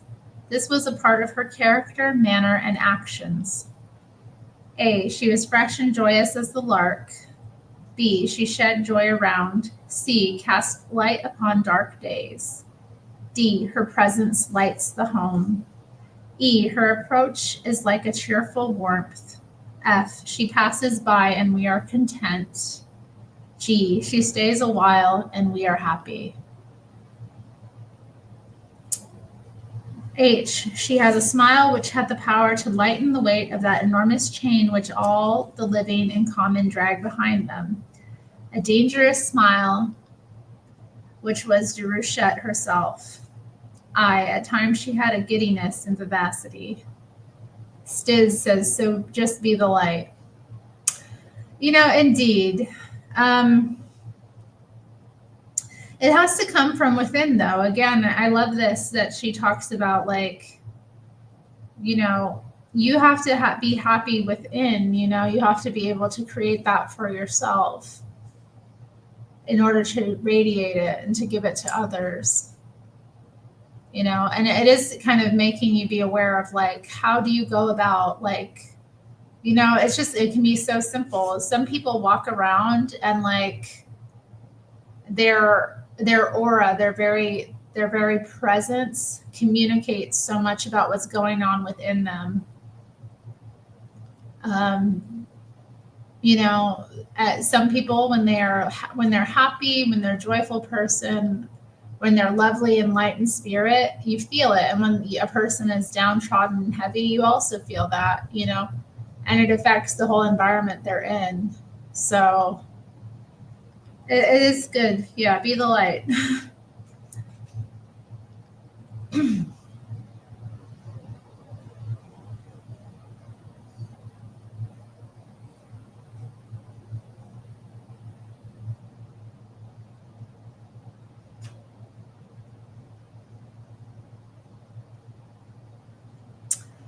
6. Grace, not mentioned before, but similar to gentleness and tenderness, is that of grace. Déruchette was the very spirit of grace and harmony, and had the graceful repose of the West Indian woman. Her neck was supple and graceful. Another example in literature of a girl who was both angelic and human is Amelia, from the novel Vanity Fair by Thackeray. Thackeray says that Amelia is a kind, fresh, smiling, artless, tender little domestic goddess whom men are inclined to worship. A few pages further, he calls her a poor little tender heart. In another place, he attributes to her such a kindly, smiling, tender, generous heart of her own. He admits that others might not consider her beautiful. Indeed, I am afraid that her nose was rather short than otherwise, and her cheeks a great deal too round for a heroine. But her face blushed with rosy health, and her lips with the freshest of smiles, and she had a pair of eyes which sparkled with the brightest honestness of good humor, except indeed when they filled with tears, and that was a great deal too often, for the silly thing would cry over a dead canary or a mouse that the cat haply had seized upon, or over upon the end of a novel, were it ever so stupid. I definitely have cried over animals that were killed by my cats in the past. Yeah, that's right. Oh, okay. You're right. Okay, guys. It's serious. It's serious. Thank you for reminding everyone, guys. If you could just donate whatever you can, either via super chat, Ko-fi donation, or Cash App, you could help keep me and Nero in cans of pate and whatnot. I'm not really good at coming up with this. In the arms of an angel, far away from here.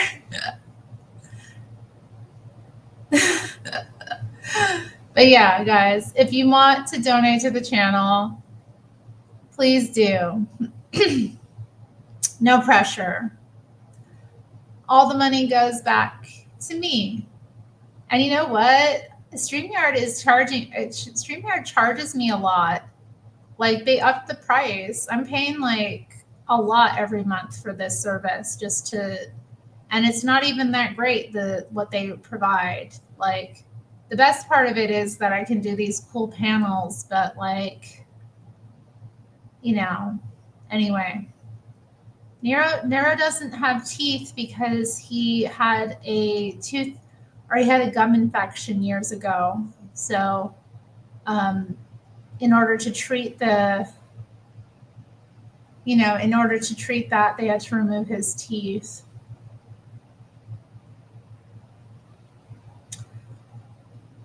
So it's so sad when he bites me, he can't do any damage. He bites down and he draws no blood, even though he bites as hard as he can. It's so sad, guys.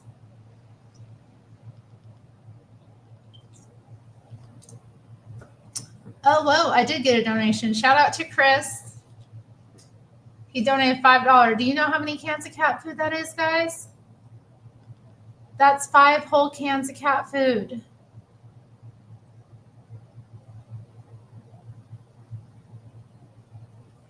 That's amazing. Now Nero will eat. Thank you, Chris. Latne's trying to donate. Don't get started. Okay, now let's get rid of that. Okay, back to our regularly approved content. I'm almost done with this chapter, guys. Yay! Thank you, Chris. You've made Latine very happy. Look how happy she is. Okay, let's continue. Amelia had a sweet, fresh little voice. She was subject to little cares, fears, tears, timid misgivings. She trembled when anyone was harsh. Altogether, she was too modest, too tender, too trustful, too weak, too much woman for any man to know without feeling called upon to protect and to cherish. Amelia had several qualities worthy of our attention. Her angelic qualities.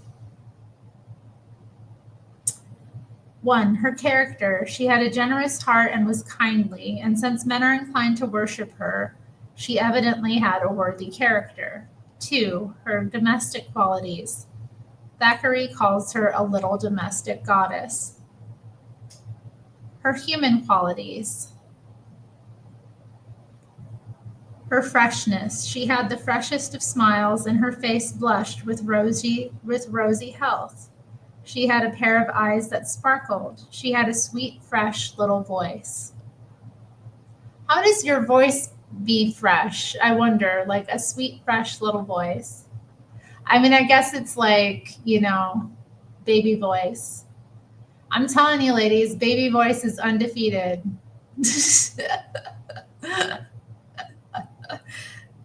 The little girl voice is undefeated.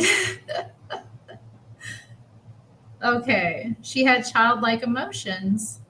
Her eyes would often fill with tears. She would cry over a dead canary or a mouse or a novel. She is subject to little cares, tears, fears, timid misgivings. She trembles when anyone is harsh. I don't like people being harsh to me either. It makes me sad. Yes, Esau, you got to work on that baby voice, girl. Okay, well, that's good. You cry over everything. That's good. Stiz, they only want that in certain context, okay? Men need you to have many voices, okay? The little girl voice is when you want something, okay? The raspy voice is for different times. Tenderness. She was a tender little domestic goddess. She was too tender, too weak, too much woman. Trustfulness. She was too trustful. Summary. As we come to the end of our study of these 4 women, it is interesting to see that the qualities which men admire are girlishness, tenderness, sweet character, trustfulness, delicacy, playfulness, and vivacity. Even attractiveness of appearance is different than women might suspect, for it is freshness, radiance, tranquility, smiles, and rosy health that captivated the men in these stories. I don't know. The men aren't saying enough. Come on, guys. Is it true? You like this stuff? Are you into that stuff?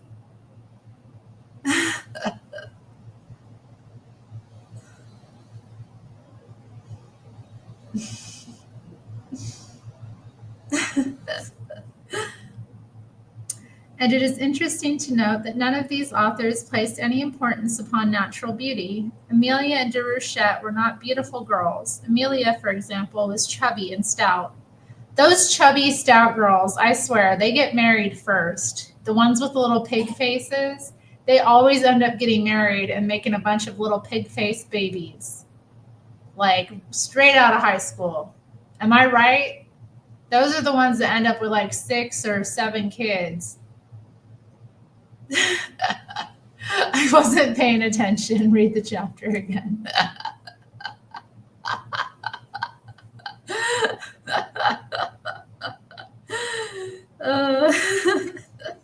Them little chubby pig face girls, little Miss Piggy ladies. They always have they do. They always drive the baddest little SUVs, and they always have their nails did on point on their chubby little short stubby fingers. It's not fair.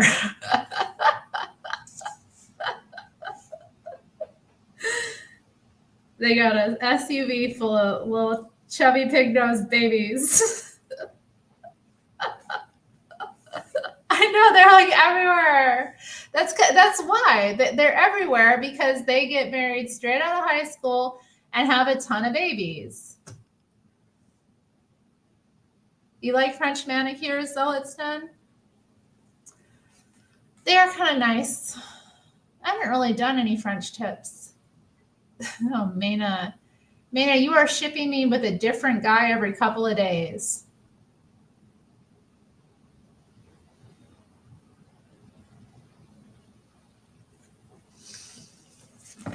Y'all like my nails?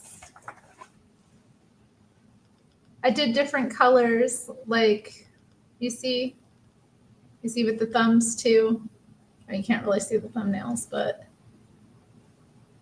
I did like a kind of wintry theme. I don't know. Oh, Keela says he loves the French manicure. It's his fave on women. It is pretty classy.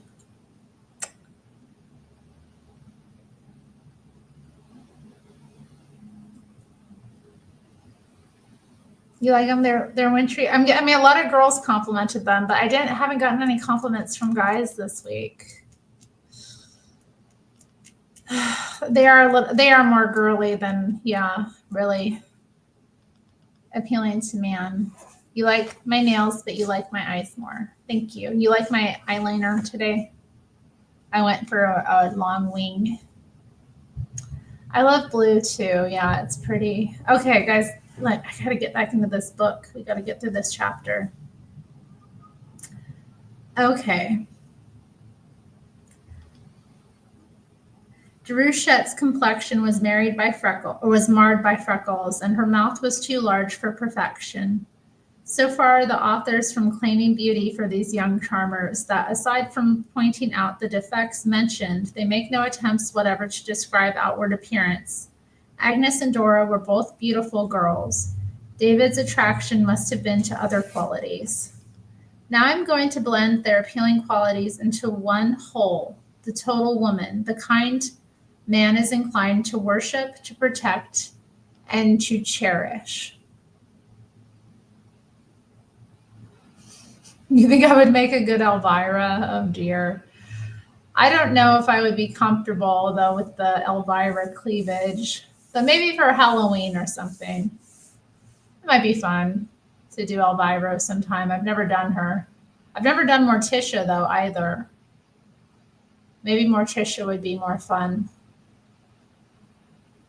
I've done Wednesday. I have done Wednesday. Might do Wednesday again. Shoot. Okay, let me continue. On the following diagram, you will find these essential qualities listed. Although she is divided, you should always think of her as one, the angelic and the human combined. Together they form the ultimate and real feminine charm. Here she is again. The angelic and the human. Let's see what they say.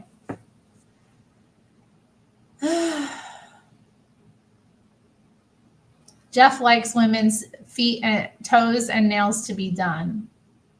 We've talked about that in voice chat. You were funny about it.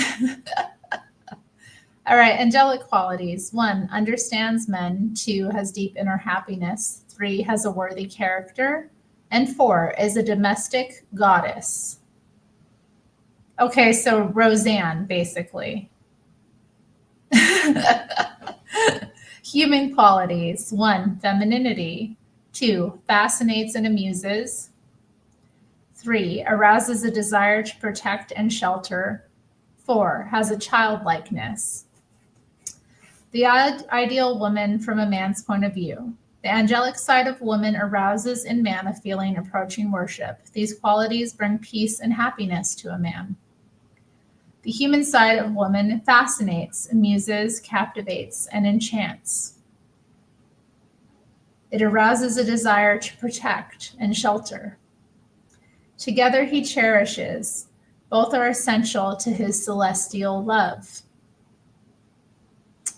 The angelic is what a woman is and has to do with her character. The human is what a woman does and has to do with her appearance, manner, and actions. You may wonder, how do I know if these qualities are charming to men? How can I prove these things to be true? I must warn you, if you ask the average man to define the ideal woman, you are apt to be disappointed. He may feel at a loss to describe his feelings in words.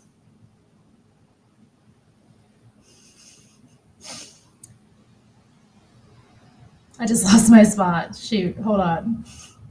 He only knows a charming quality when he sees it in action. It takes an author, such as we have referred to in these illustrations from classic literature, to skillfully describe these attributes. But you may ask, can the opinions of a few authors establish these things as true? If you are still in doubt, try acquiring these qualities and see for yourself the response in your husband. In your husband. I know, celestial love. You know, so when you get to that celestial kingdom, you know, The angelic qualities. 1, understands men. 2, has deep inner happiness. 3, has a worthy character. 4, is a domestic goddess. Okay, I was like, how much longer is this chapter? Okay, we can get through it tonight. I think I'm going to cut it at the end of this chapter, though. This has been a long chapter.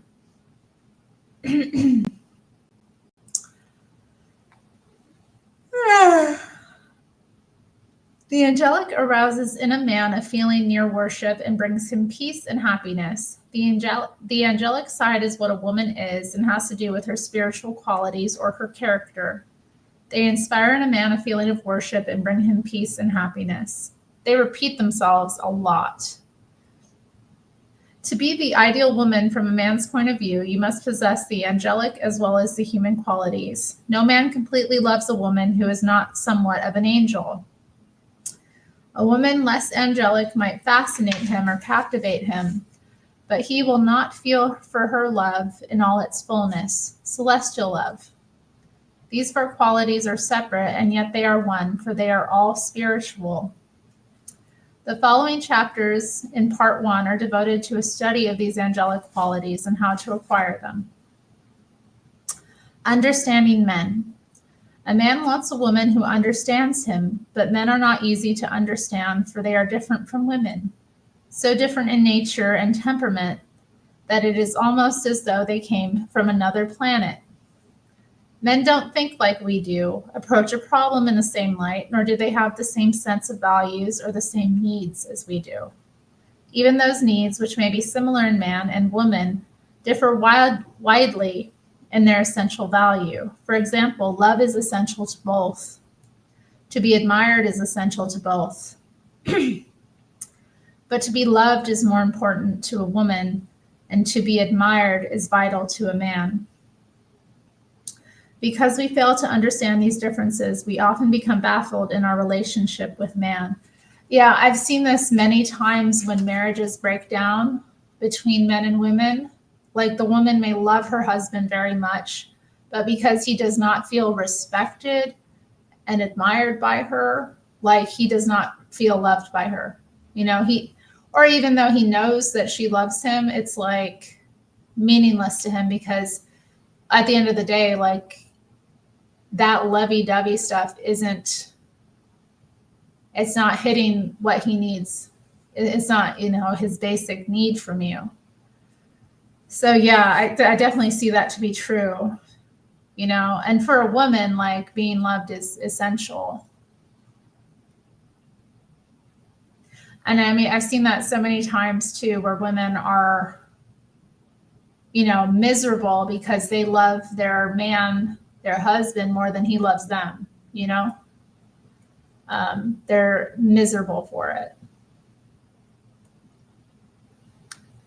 Well, anyway, interesting.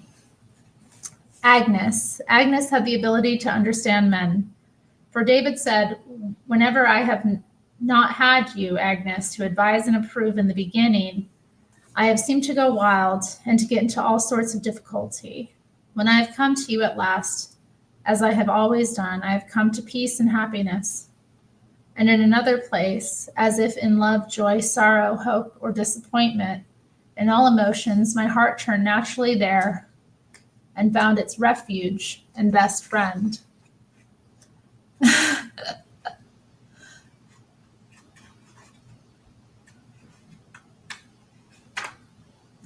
What up, though, Matthew? Matthew's in the chat.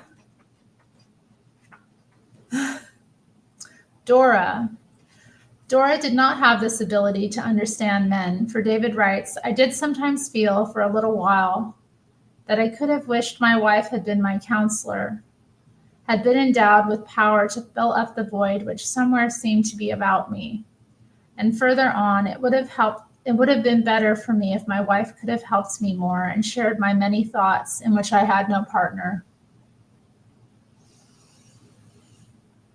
Oh, he's calling me Terri Ann. That's sweet, Matthew. Terri Ann. If we are to gain an understanding of men, We must know something about them. No public speaker would gain the interest of an audience that was strange to him. He wouldn't know how to begin. Neither would an advertising man try to write an advertisement unless he first knew something about the kind of people his product must interest. The better the speaker, the more the advertising man knows his audience, its peculiarities, ambitions, prejudices, opinions, and weaknesses, the more able he is to do and say the things that will prove effective.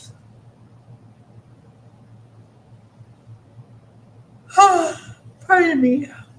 The same is true with woman.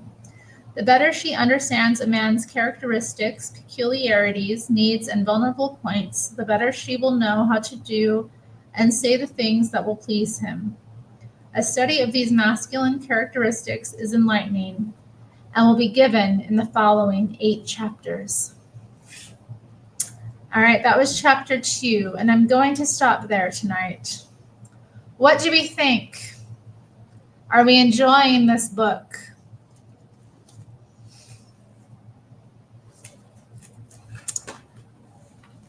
Fascinating womanhood.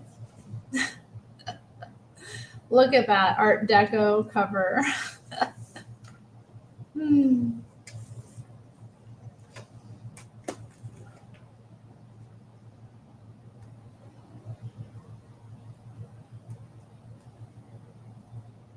Is it long? We're likely to be here a few weeks reading this.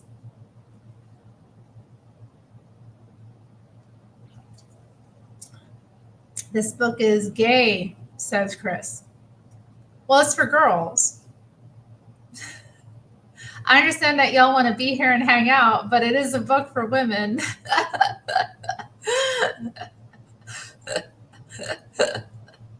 But I don't know. We appreciate the men's in the chat. Shout out to the men's for sticking through while we ladies learn how to do our Mormon witchcraft on you.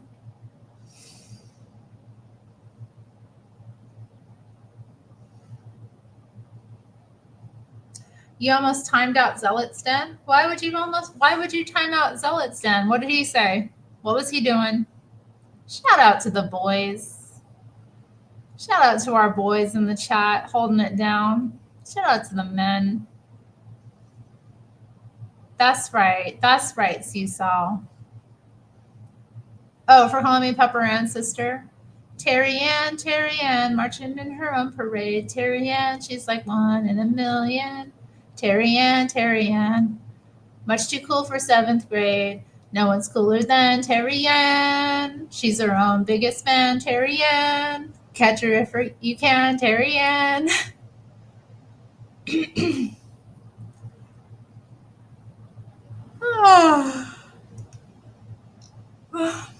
I have an air of antiquity about me. Dang.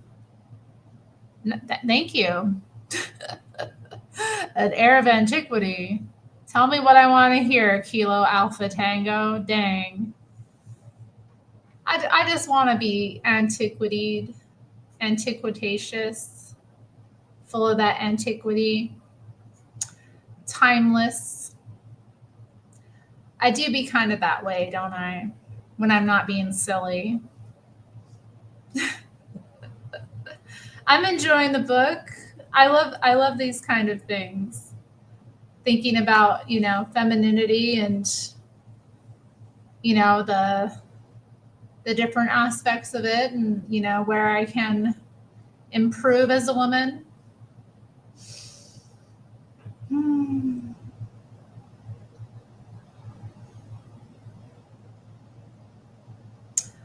Well, I think I'm going to take the hat off.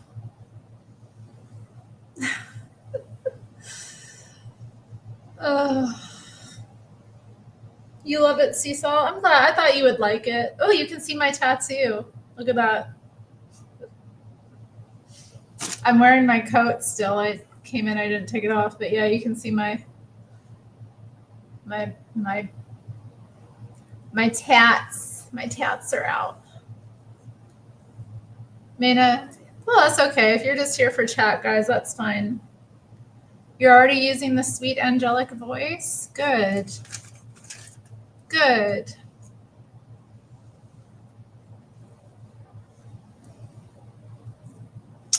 Well, no, not all tats are cool, Chris, but mine are pretty cool.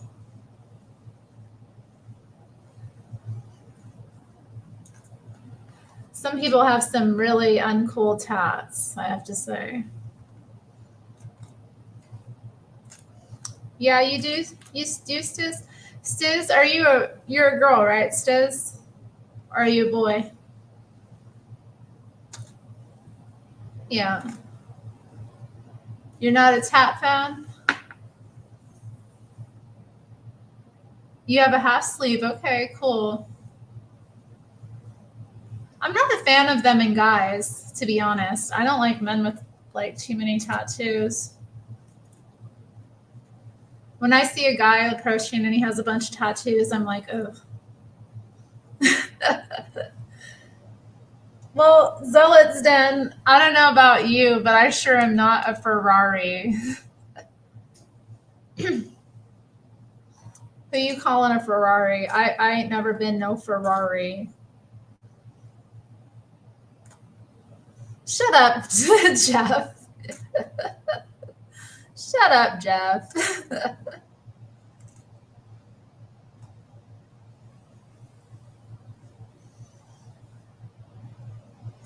Your dad doesn't have any tats? My dad had tats. But I don't know. My dad had some cool tats. He had some cool tats, to be honest. I loved his like eagle tattoo and his bear tattoo, and he had some cool dragons as well. You have shells and flowers. That's super girly. I know. I blame my dad too. I blame him too. My dad was all about that. He even encouraged me to get a tattoo gun and start like he was like, "You can practice on me." I was like, "Oh God, Dad, no."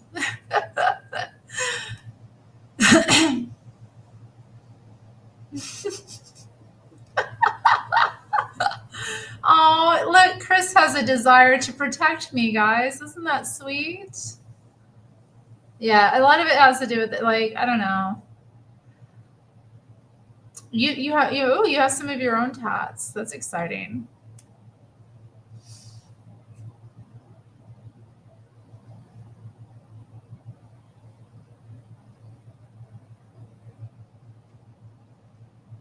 I mean, very few people have unconditional love. I mean, what does that even mean? I mean, really, when it comes down to it, brass tacks, like,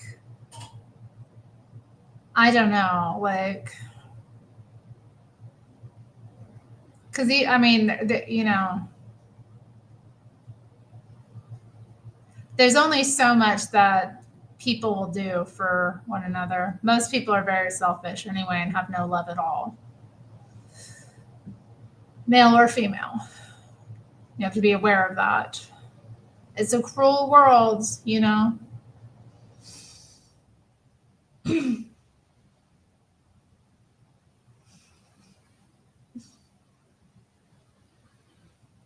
Chris says real love is just not hating, I heard. I don't know.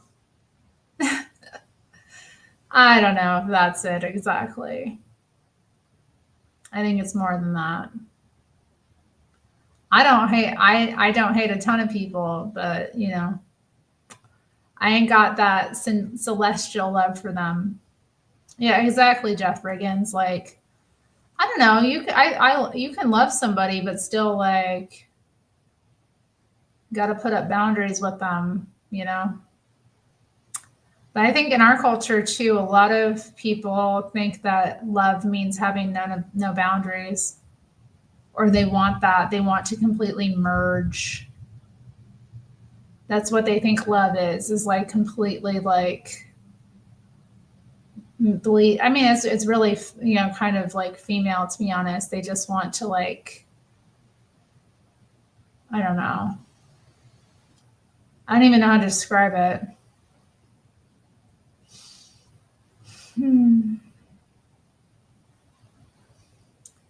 Oh, what's love got to do with it?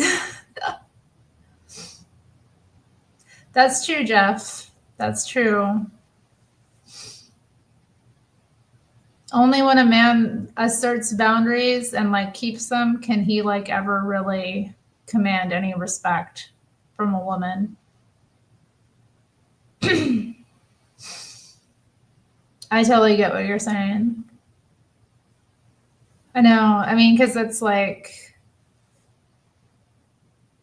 yeah, but that's talking about doing it, Prince. They're talking about the S word. They're talking about the S word. Not like having to be together all the time and do all the same things and like, you know, be the same person and like wear matching outfits and like, you know.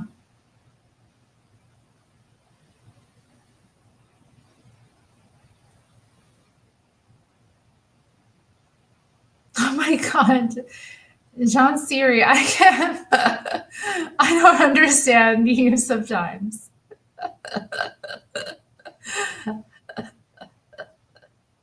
Yes, especially in modernity. Well, I mean, the modern woman like really does test men's boundaries, especially. And it's so easy to fall into like lust and fornication and like I should probably take that comment down. Sorry, Chris. But you know what I mean? And then get like sucked into that whole trap.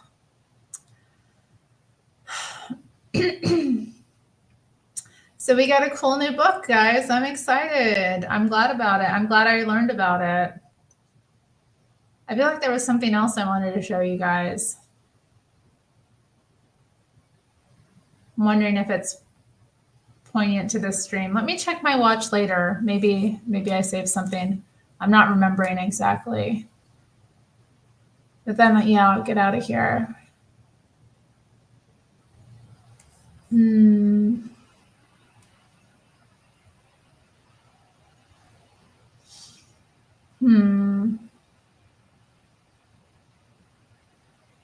No, maybe not. Oh, man. Maybe we should do a chill stream where I just go through and show you stuff, though, later this week. Because I do have some interesting stuff saved here. But, yeah, I forgot about that. There was a vegan dog that died recently. People feeding their dog a vegan diet. Ugh. Stiz likes it. Right on, girl. Right on.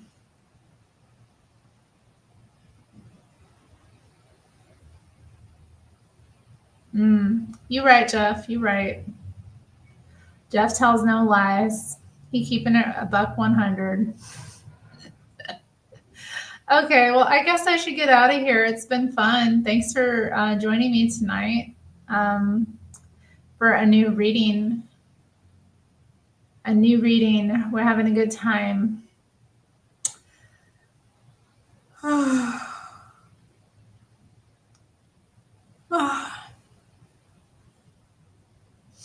Latinate. Dang, you don't need to yell, girl. Does anyone here believe wife needs to be submissive to the husband?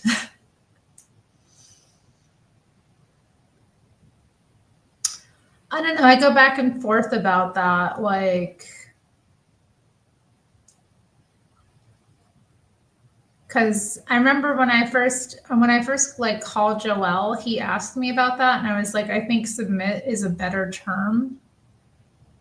But then I go back and forth. I'm like, maybe submit isn't a better term. Maybe obey is the better term, because like I know women who are just more dominant in their personalities, and they have husbands that are just kind of passive and like, you know, they still have pretty decent relationships because at the end of the day, when it comes down to it, she obeys him.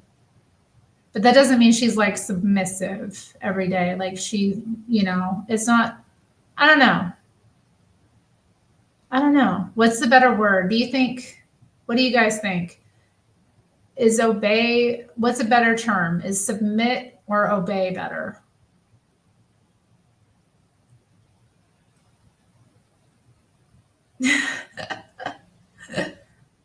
Trust and obey, for there's no better way to be happy in Jesus.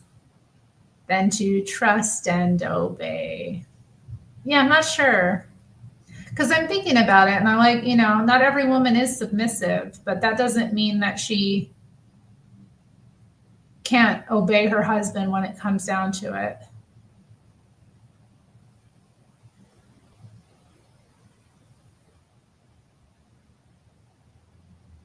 You want to start a new live stream? Honey, I'm not doing another live stream. I got to get myself ready for bed. I want to get, I want to do my pampering and stuff and, do a face mask and whatnot. Moisturize. I was out in the cold today, so I want to be sure to like really moisturize my skin and do a nice clay mask and all that. So, and get to bed by a decent time because tomorrow is Monday, so tonight's just not the night, y'all. But I'm glad y'all were here. I'm glad y'all were with me. It was fun. I'm glad we're starting this new book. But maybe somebody else can go live. A face mask, Mana. I've got a nice clay face mask. So I'm gonna wash off all this war paint. I'm gonna put my clay mask on for some deep cleansing, the skin, get it nice and bright. I'm telling you, those clay masks, that's how you keep your skin bright.